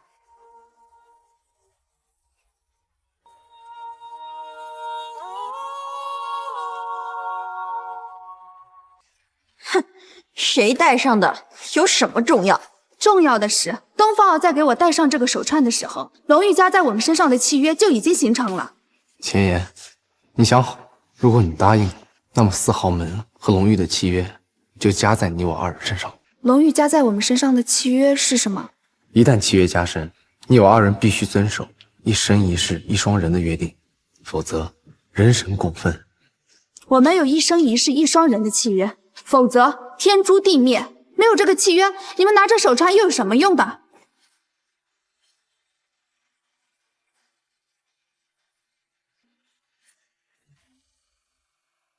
少主，你把新夫人丢在一边，是要处理什么要紧的事？你知道我为什么不着急回去继承龙玉领主吗？属下不知。东瀛有专修邪术的九居一派，想破我华国的龙脉。什么？那少主，你也赶紧回龙玉继承领主之位，好率众将领守护龙脉呀！东瀛九居一派就那点实力，想破我华国的龙玉龙脉是不可能的事情。那他们想干什么？硬的不来，我们就来阴的。这九居一派就是以阴招出名的。什么阴招？他们用邪术修炼成了一座石塔，都是用我华国的风水宝地的石晶砌成。石晶？没错，风水宝地之所以叫风水宝地，是因为他们的地下有一个千年修成的石晶。原来如此，按东瀛人用石晶砌塔，再加施邪术，就可以让我华国的龙脉元气大伤。元气大伤，轻则灾难无限，重则影响国运。那东瀛人光明正大的不行，就来阴的呀。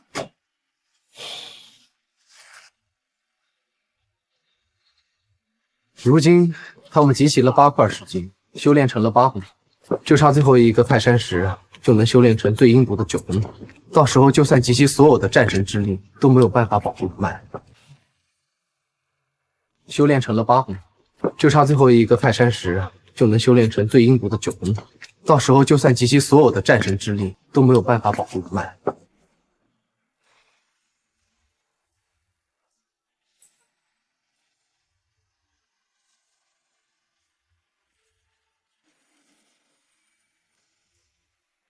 天人右火派，天人右东营，击他！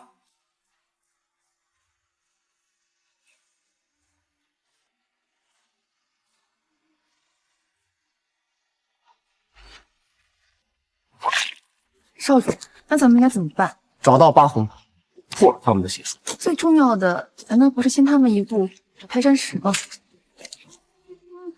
泰山石在我这里。真的？那真是天佑华国鲁曼。没有泰山石，他们就修炼不成九魂塔，所以我才有心情去找四豪门，看看他们的真面目。没想到他们豪门世风日下。幸亏还有秦妍妍小姐这样感情真挚的人。恭喜少主找到意中人。我拿着信物去四豪门，就是看看他们有没有契约精神。遇到妍妍是意外之喜，其实我真正的目的是找出隐藏在他们后面的内奸。内奸？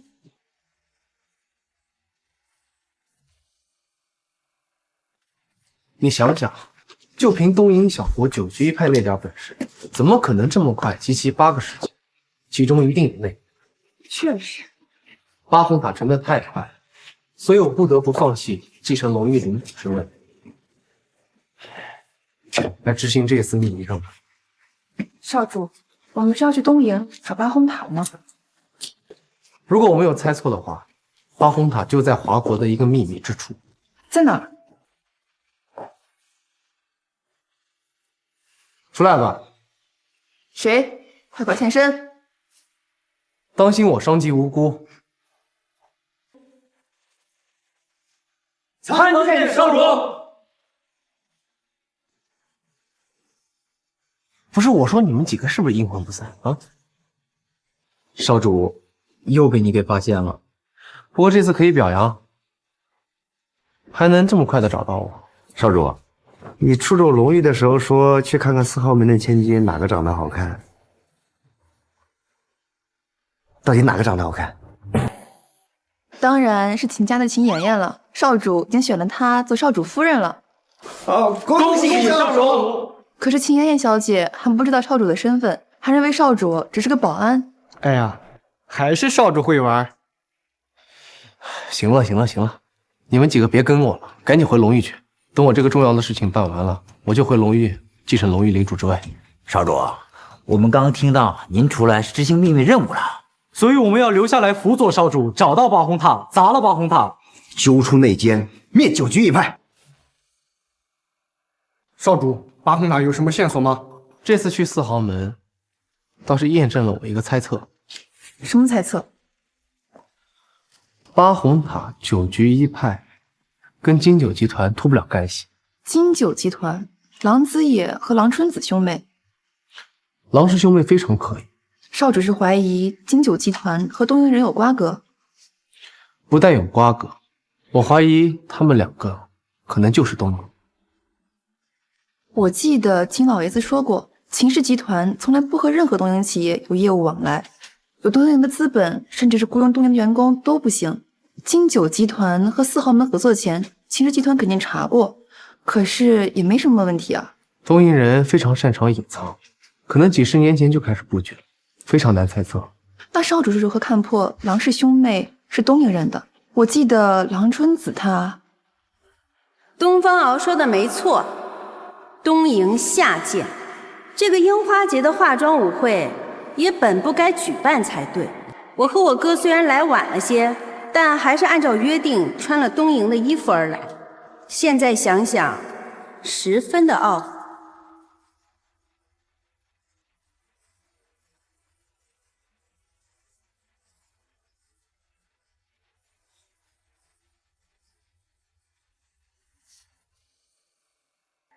狼春子怒斥东瀛，还称赞少主砸樱花节的举动，甚至脱了东瀛的衣服，不惜衣不蔽体，不顾颜面。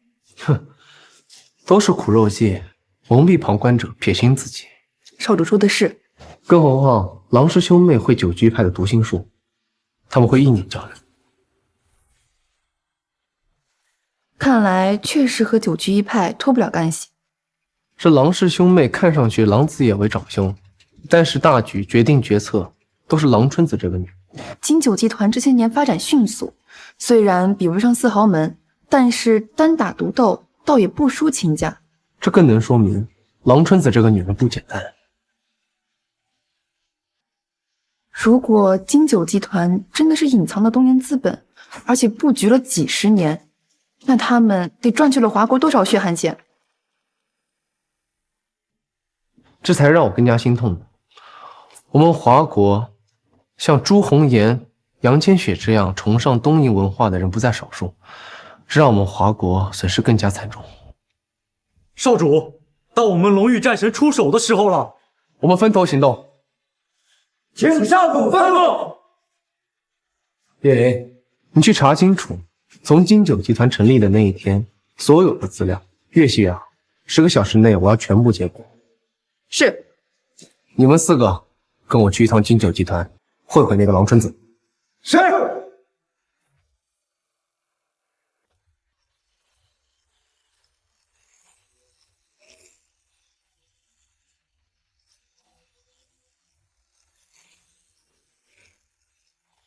东方傲的真实身份查清楚了吗？动用了所有人脉都没有查到，根本没有这个人的任何记录。哼，能有这种能耐掩盖身份的人不多呀。义父，东方敖会不会就是你说的镇守龙脉的战神？恐怕不止一次。还要更厉害？你不是说在秦氏集团的舞会上，有一个比你还厉害的人在场吗？确实，读心术在我和哥哥之上，并且还破了我们的读心术。这个东方敖大大的狡猾，接下来要小心应对。糟了，好像附近有比我们还要高的高手。是自己人吗？不知道。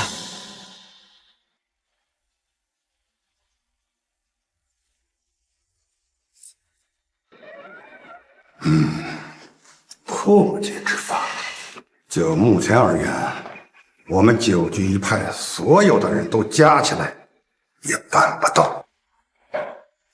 这个东方敖真是越来越神秘了。他还打伤了我，这个仇我一定要报。他还打伤了我，这个仇我一定要报。报仇？先看看你的本事再说吧。泰山石找到了吗？已经有眉目了。找了这么久，就只是有点眉目了？说起来，最大的障碍还是东方敖。他在保护泰山石，所以感觉十分棘手。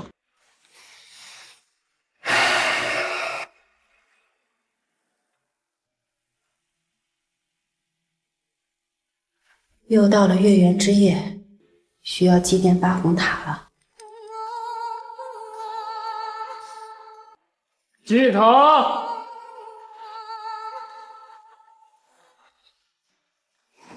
天佑我们，天佑东瀛，天佑我们，天佑东瀛。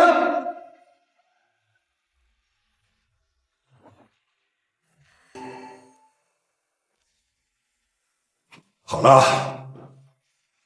义父辛苦了，春子，这九红塔的事儿就全靠你了。请义父放心，一定尽快找到泰山石。是。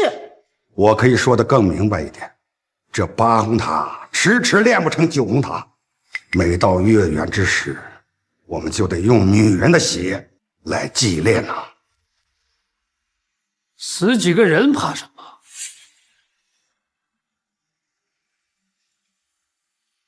春子，如果再找不到泰山石，我可要用你的血来献祭了。什么？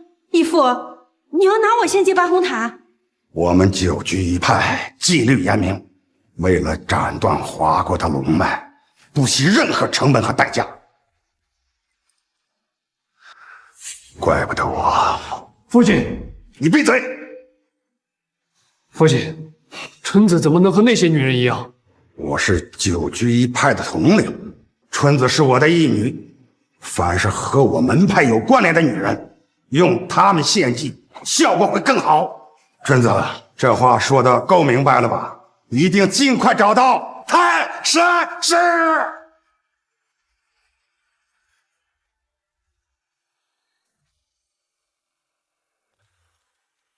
春子，我帮你擦吧。我的腿好不好看？好看。那我的脸呢？非常美。这么好看的腿，这么好看的脸，却马上要被献祭了。春子，如果再找不到泰山石，我可要用你的血来献祭了。你说义父他是怎么想的？春子，你放心，我一定不会让你被父亲献祭给八公塔的。那你还不快去行动啊！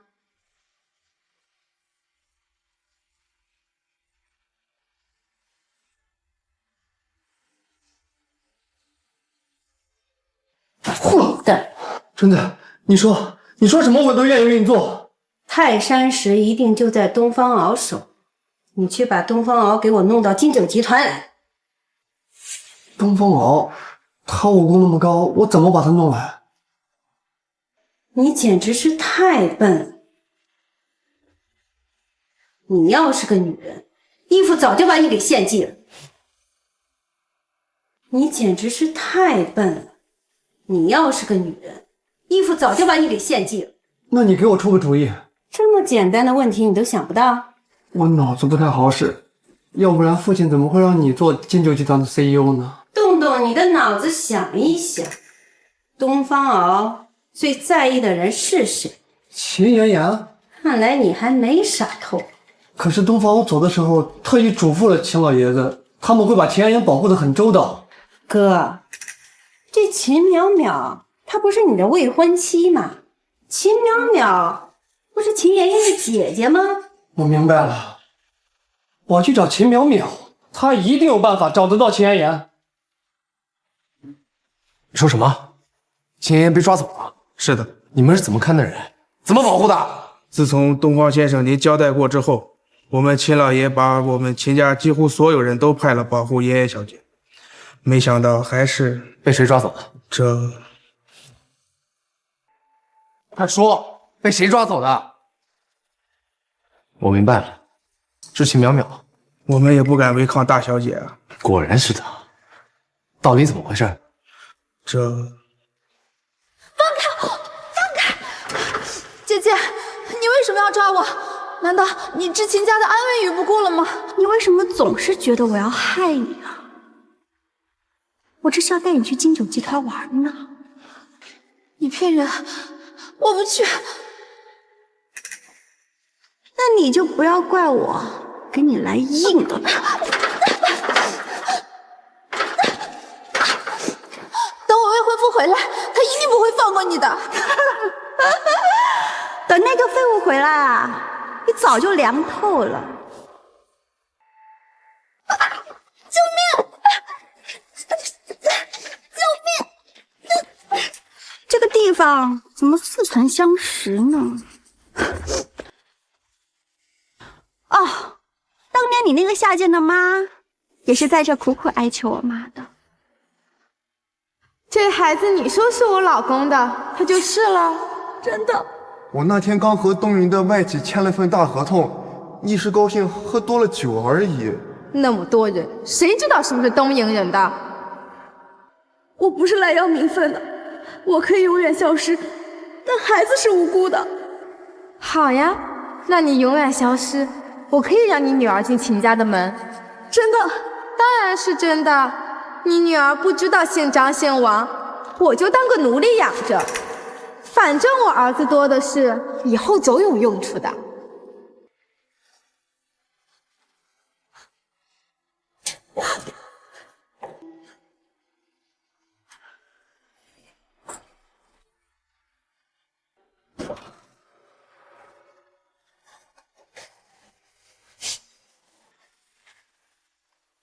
住嘴！不许那样说我妈妈！住嘴！不许那样说我妈妈！怎么偷人家老公还生了孩子，赖在人家家门口的女人，你不觉得下贱吗？你住嘴！我不要听。你们俩母女真是报应啊！贱人自有天收，给我带走！放开！秦苗苗，等东方獒回来，他一定不会放过你的。东方獒，他自身都难保了，他怎么了？真是一往情深啊！你这想男人的下贱样子，真让我感觉到恶心。求求你告诉我，他到底怎么了？他是不是出事了？好，我这就告诉你，你只不过是我们诱捕东方獒的一个诱饵，有你在，就不怕他不就范。什么？放开！救命！放开！他不放手的话，把他手给我掰折了！啊！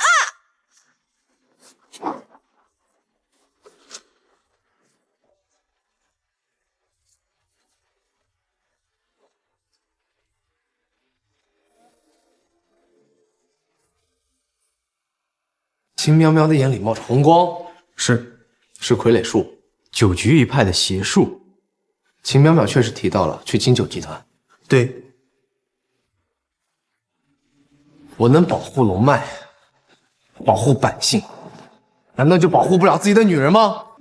请上吩咐。召唤龙玉，踏平金九集团。是。在列龙玉三太子，请三太子早登领主之位。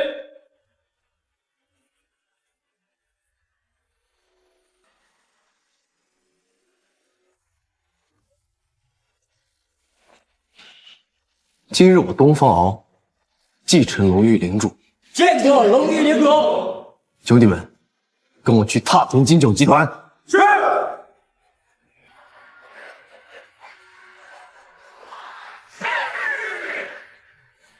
龙玉领主，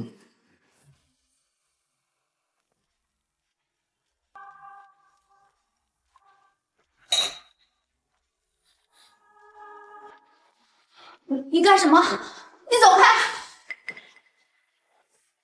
谢妍妍，你长得比你姐姐好看多了，可惜啊，是个私生女，要不然我在秦氏集团的舞会上一定向你求婚。狼子野，你混蛋！都这样了，还跟我装千金大小姐？狼子野，你不是人！哥，你怎么能这么粗鲁？一点都不懂得怜香惜玉。王小姐，求求你，你劝劝你哥吧。秦妍妍，你要是不反抗，我哥哥他肯定就不会这么粗鲁了呀。我未婚夫会来救我的，他不会放过你们的。哼，我还怕他不来呢。我这有几百号人等着呢，我倒要看看他怎么不放过你。东方獒打上我的仇我还没报，今天我就让他看看我的厉害。他不会怕你们的，他一定不会放过你们的。他不会怕你们的，他一定不会放过你们的。狼子野，你看在我们有婚缘份上，你放过我吧。婚约？你记得你哥哥秦血踩在脚下的那个东瀛女人？你在我眼里就是那种货色。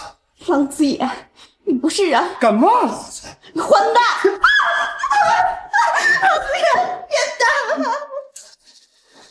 哎呀，我这个人平时最看不惯男孩女人了，所以我还是不看了。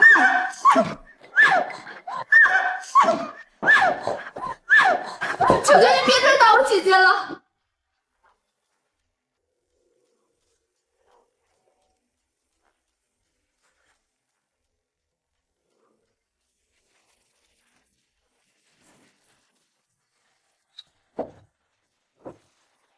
小姐，毛巾。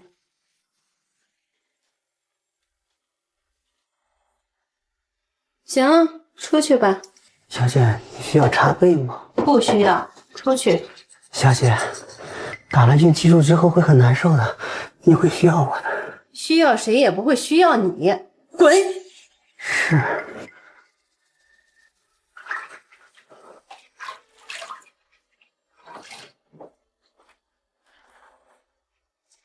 早晚办了你。我真的受不了！当时这样，求求你放过我姐姐！你把她当姐姐，她有拿你当过妹妹？我拿她当姐姐就够了。你是忘记你怎么来的这儿？怎么手上的伤好了？我知道她是中了你们的邪术，不然她就是恨我，也不会拿秦家的安危当儿戏。还真是姐妹情深啊！啊，如果你考虑把自己献祭给我，我考虑放她走。爷爷，还是先考虑自己的难受。怎么想啊？放了他，我留下。爷爷，我对你这么不好，你救我！血浓于水。滚！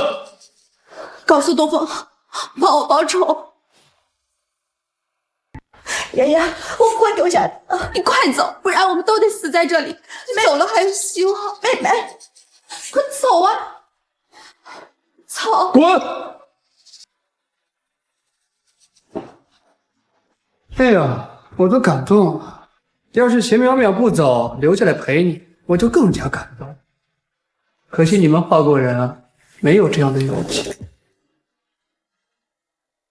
与世东瀛人，事到如今，我也没有什么可以。等我找到我想要的东西，你们都得死。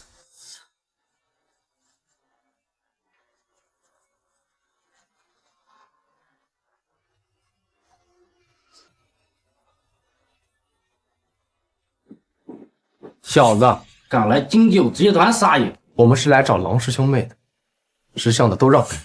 哈哈，口气不小，就凭你们几个。再说一遍，让开！我们别的没有，就是人多。我看你们双拳能抵挡几手？就是傀儡术，他们中了傀儡术，短时间内武力值会大大提升，都相信你。放心，少主，兄弟们早就迫不及待了。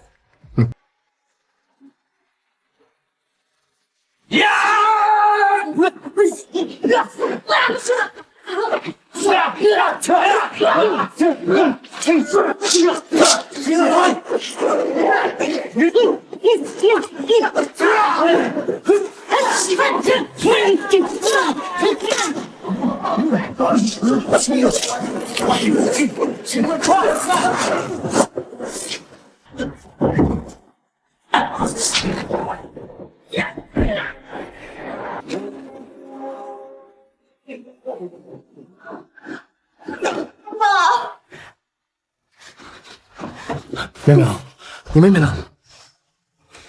秦淼淼，你醒醒，醒醒！淼淼，你醒醒，醒醒！风龙，爷爷被他们抓在了里边，快去救他！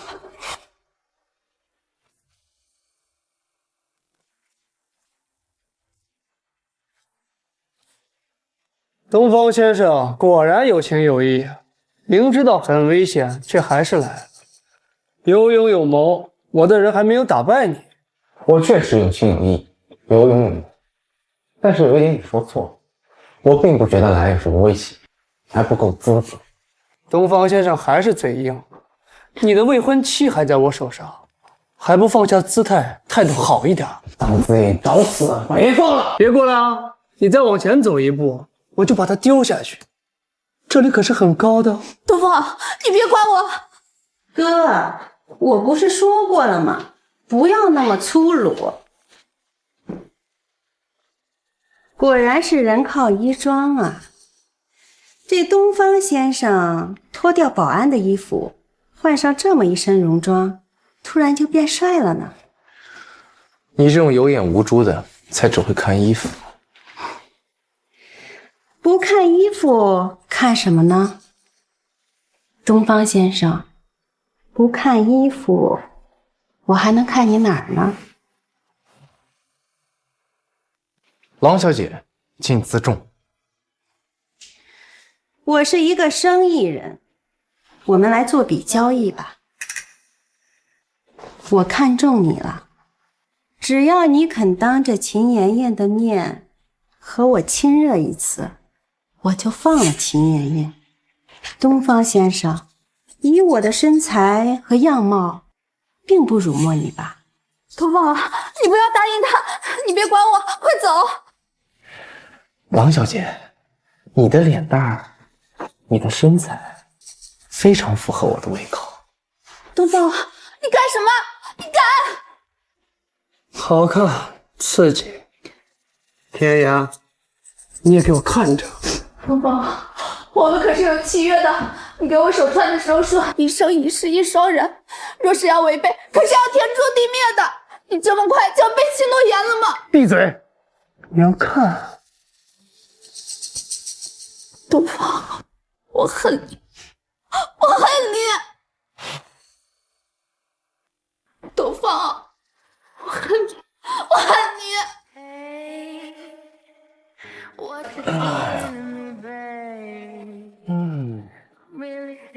没想到龙玉领主平时看上去一本正经的，没想到玩的竟然这么……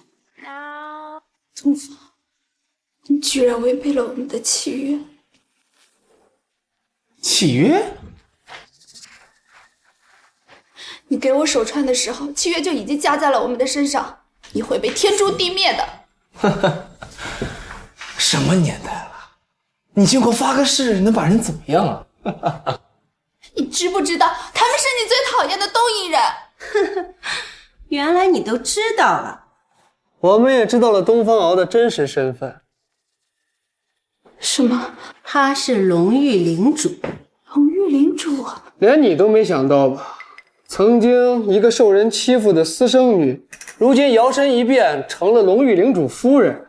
她是不是龙玉领主夫人还不一定。也是，就算是龙玉领主，还不是拜倒在我妹妹的石榴裙下？就连龙玉领主也过不了美人关啊！东方啊，你身为龙玉领主，居然和一个东瀛女人……东瀛人又如何？我妹妹的身材样貌，神仙见了都迷糊，更何况一个龙玉领主。刚刚我还特意打了孕激素。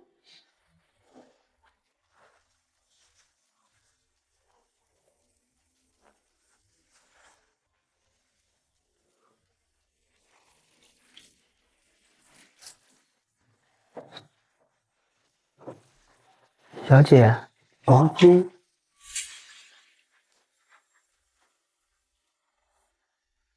行，出去吧。小姐，你需要插背吗？不需要，出去。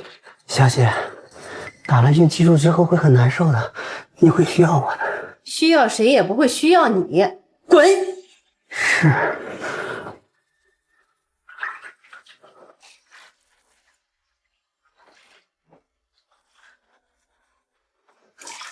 早晚办了你。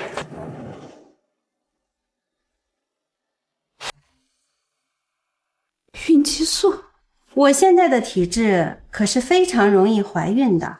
刚才又和龙玉领主有了肌肤之情。东方啊，你居然跟一个东瀛女……东瀛人又如何？我是看到你砸东瀛货、砸樱花节舞会时的三观和魄力才爱上你的，没想到男人也是善变。你不配当龙玉领主。很可惜，他就是龙玉领主。很快，我的妹妹就能怀上龙玉领主的孩子，在不久的将来就能成为你们龙玉领主夫人。到时候，你们龙玉领主的继承人流淌着我们东瀛人的血。这样的话，就算我没有找到泰山石，义父也不能再拿我去献祭。怀上龙玉领主的孩子，这分量可不亚于找到泰山石。东方，你糊涂！妹妹，我这次是彻底服了你的头脑。更何况，我一定要找到泰山石。按照我妹妹的身材、样貌、头脑、手段、魄力，完全配当你们华国的龙域领主夫人。好，东方，既然你做出这种事，龙域领主夫人的位置我不稀罕。那你可以考虑一下做金九集团的少奶奶。你做梦！你跟东方敖啊，从夫妻变成了嫂子跟妹夫，也是亲戚，有什么不好吗？我再也不想见到东方。女人也是善变呀。东方，从现在开始，你我恩断义绝。东方敖，既然你已经选择了我，那就快把泰山石交给我吧。东方，你不会忘了自己的身份，还要出卖龙域吧？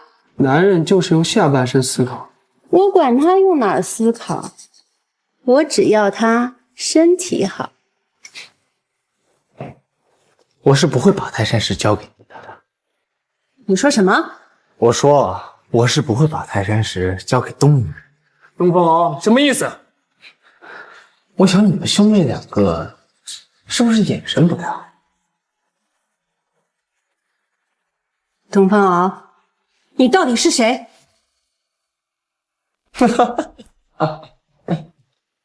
要小心，这个东方傲有鬼。难道是他对你刚才的表现不满意吗？胡说！刚才你也在现场看着，我哪里表现不好吗？就是非常好，所以我才有点不明白，他为什么突然翻脸？你们想知道为什么？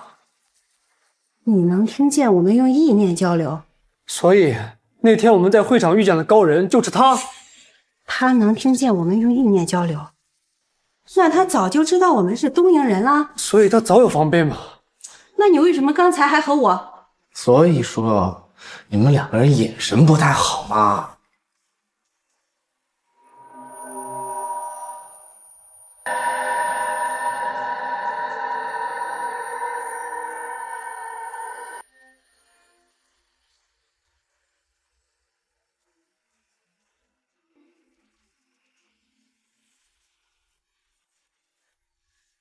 怎么是你？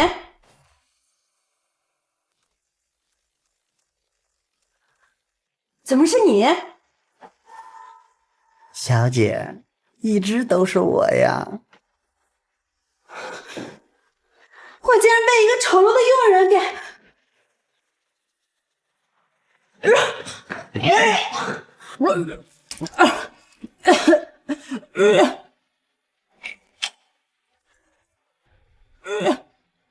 郎小姐，您孕激素效果这么好，这么快就怀孕？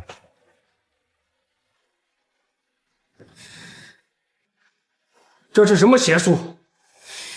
糟了，中了东方敖的障眼法。永久局一派也不过如此。东方，你用的是障眼法，我还以为……傻丫头，你还以为什么？我还以为你和他……我竟然跟一个丑陋的佣人，需要谁也不会需要你，滚！是。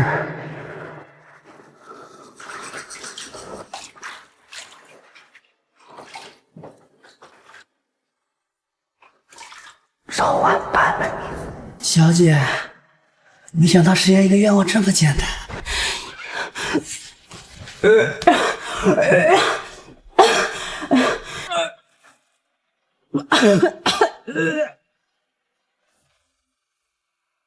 他能破我们的读心术，又能用障眼法蒙蔽我们。为什么华国的法术总是比我们东瀛厉害？因为我们华国的法术是爷爷，你们的邪术是孙子。胡说！法术分什么辈分？当然分了。1000年之前，你们东瀛对我们华国唯命是从。既然是1000年之前，那就不算数了。对，你们东瀛人就这么天生反感，不认祖宗。华国是我们祖宗。当然。我打你个祖宗！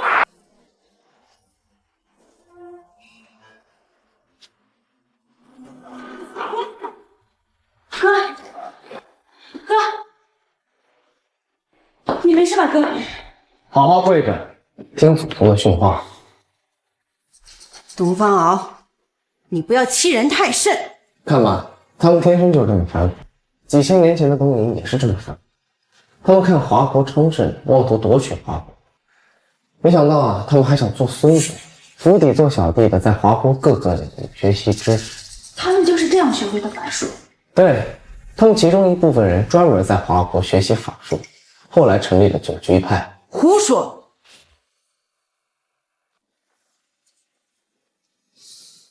东方敖，你不要欺人太甚。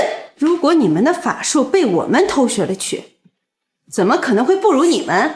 哎，这个偷字用得好。华国的先辈们早就发现了东瀛人心术不正，所以教你们法术只教了一部分。一部分？哪一部分？你看你们东瀛人，上至习俗，下至生活习惯，都是华国的。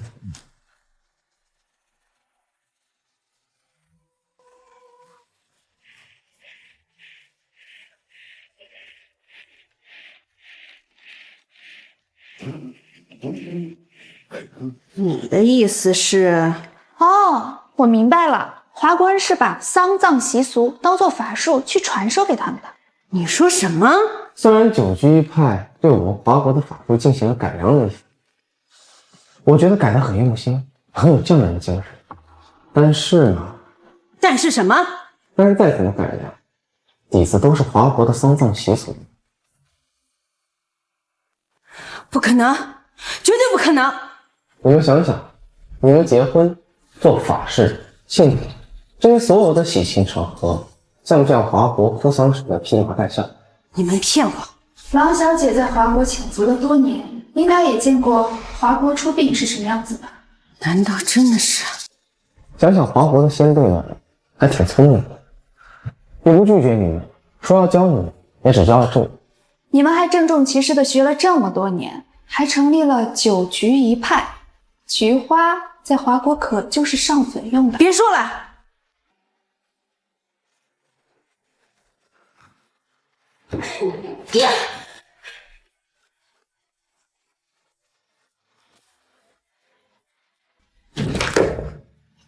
华国祖宗还真是开了个天大的玩笑。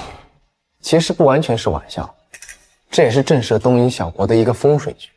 风水局？这个风水局既是震慑，也是镇压。我们卑躬屈膝的向你们华国学习法术，你们就用风水局镇压我们、震慑我们。到底是什么风水局？你们想想，我们所有的婚礼、法坛、庆典，要么喜庆，要么庄重的地方，你们都用哭丧的方式去做，风水能好，国运能好。确实太不吉利了。而且你们哭丧了千年。东方敖，你们华国到底为什么这么做？因为你们狼子野心，我们早就看破了。看破不说破。所以这个诅咒自己的风水局，是你们非要去学，非要去执行了千年，赖不得华国。我想不通。哥，你怎么了？不可能！我们九局一派本是东瀛的无上荣耀，没想到千年来我们的职责就是给自己做了个风水局。哥，不可能！哥，你冷静点，哥。风水局呀！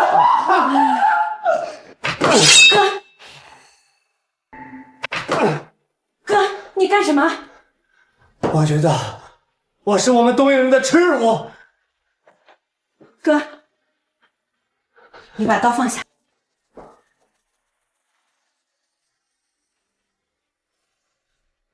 我要剖腹自尽。哥，你死了八红塔怎么办？你不管了吗？春子，你也该死！什么？你刚才和那个低贱的华国佣人产生了肌肤之情，不久后你就会怀孕的。哥，你别说了。怀孕以后就是一个杂种，你应该自尽。哥，你疯了！你的血已经不配献祭给八红塔了，你已经没有用了。我在你眼里就只有这点用处。男尊女卑不懂吗？你们女人就是这个用处，不然都得死。卑鄙！不要逼我动手！以你的法术，能杀得了我？我是杀不了你。父亲会放过你吗？九局一派会放过你吗？我为九局一派立下汗马功劳，我把金九集团做大做强，是我找到的8块石头。八红塔，我功不可没。9红塔都没用。父亲那天说的话你也听见了。这8红塔迟迟练不成9红塔，每到月圆之时，我们就得用女人的血来祭炼了。死几个人怕什么？春子，如果再找不到泰山石，我可要用你的血来献祭了。什么？义父，你要拿我献祭八红塔？我们9局一派纪律严明，为了斩断华国的龙脉，不惜任何成本和代价。怪不得我。父亲，你闭嘴！父亲，春子怎么能和那些女人一样？我是9局一派的统领，春子是我的义女。凡是和我门派有关联的女人，用她们献祭，效果会更好。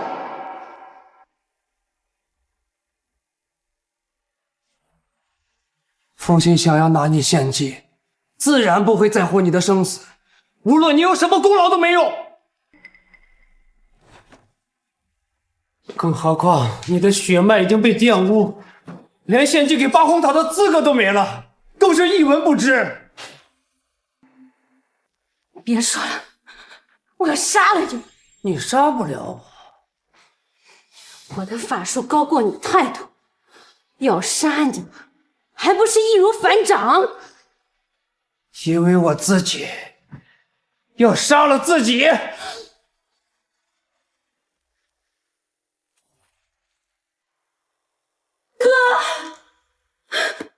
哥！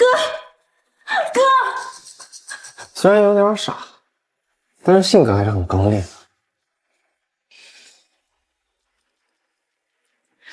东方敖，你害死了我哥哥！中国有句俗话叫“气死人不偿命”，你哥是被气死，这你应该知道。东方敖，你还设计脏了我的身子，还是和一个卑贱的佣人。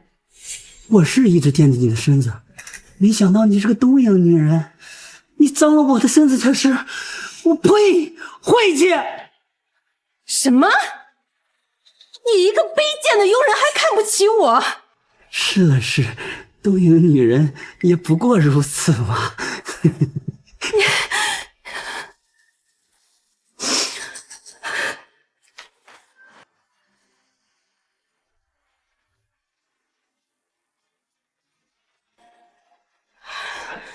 糟了，他也要死！你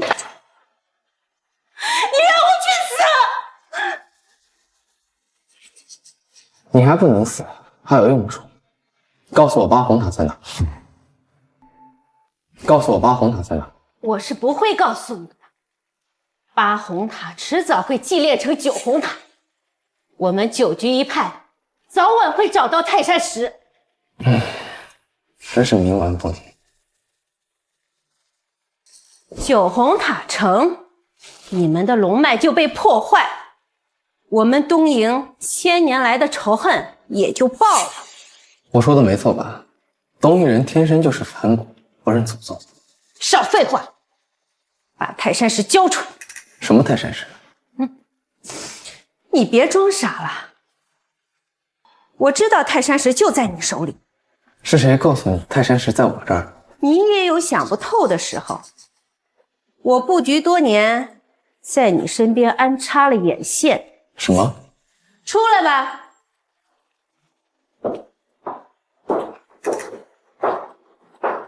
没想到是你，你不是一直跟在东方敖身边的吗？要策反，当然要找离他最近的人了。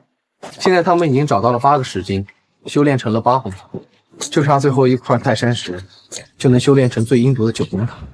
到时候就算集齐所有的战神之力，都没有办法保护龙脉。少主，那咱们应该怎么办？找到八红塔，破了他们的心。最重要的难道不是先他们一步找泰山石吗？泰山石在我这里。真的，那真是天佑华国鲁曼。叶灵，我没想到那个内奸就是你。少主，我也是不得已的。没有任何的理由，内奸就是内奸。哈哈哈！龙玉领主也会着了我的道。我们都是兵分两路去查金九集团，没让你过来邀功吧？要不然我怎么能知道泰山石就在你手里？又怎么会知道你就是龙玉领主？真是辛苦你了，做出了这样的一个好戏。怎么样？你是不是也想切腹了？我想该自尽的人应该是你吧？什么？他能背叛我，就不能背叛你。叶林，你禀告少主，八红塔的位置已经找到。什么？你是我的内奸？你就动动你的脑子想一想，我龙域世代效忠龙脉，龙域里所有的战神千挑万选，都是人中的翘楚。其实你说策反就能策反。八红塔在哪儿？不用他说了，我来告诉你，就在金九集团的后院。就在后院。最危险的地方也是最安全的地方，不是吗？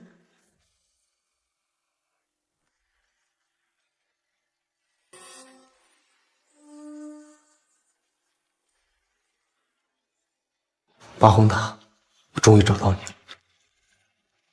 这都是我华国风水宝地的晶石啊！不管我配不配，我都要献给这八红塔。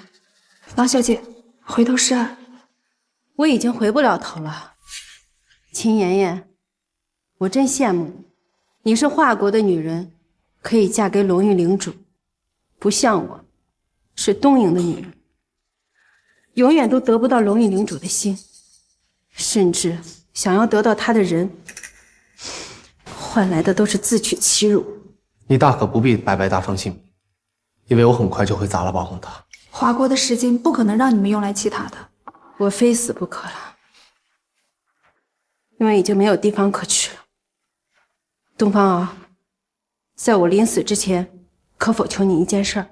我未必能做得到，但你可以说说看。我想知道泰山石的石晶到底在哪儿。我这辈子都在做这件事儿，不知道谜底，我死不瞑目。其实你早就见过泰山石。什么？我在哪儿见过？妍妍，你也见过。我在哪里见过泰山石？这就是泰山石。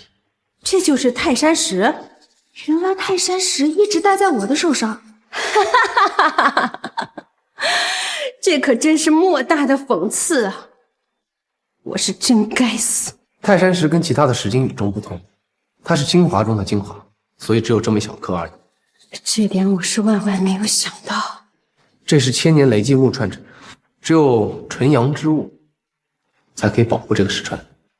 东方敖，这么贵重的手串，你就这样戴在我手上，不怕我没有保护好吗？傻瓜，你保护他，我保护你，不就万无一失了？好了，我已经知道谜底了，心中再无眷恋。郎小姐，不如改邪归正，回头是岸。哼，秦妍妍，你这是从一个私生女蜕变成龙域领主夫人，连说话的语气都变得这么道貌岸然。你大可不必白白去死。我要砸了这个八红塔。我有我的精神追求，一旦崩塌，也就没有活着的意义了。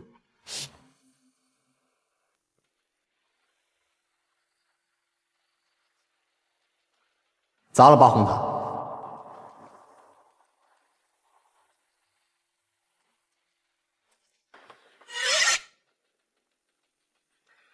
我有我的精神追求，一旦崩塌，也就没有活着的意义了。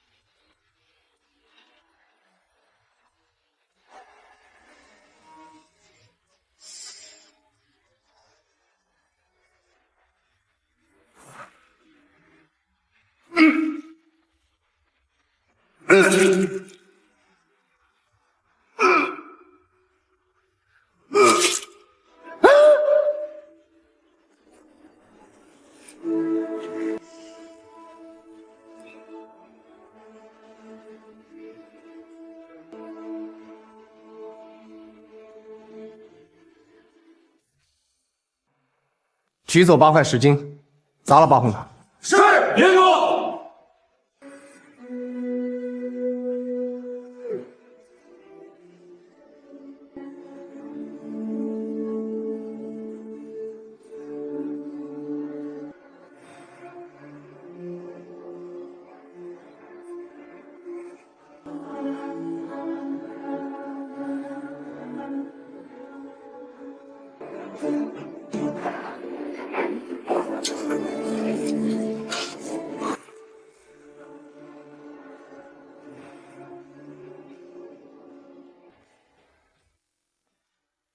妍妍，我这次秘密任务完成了，我可以接你回龙域了。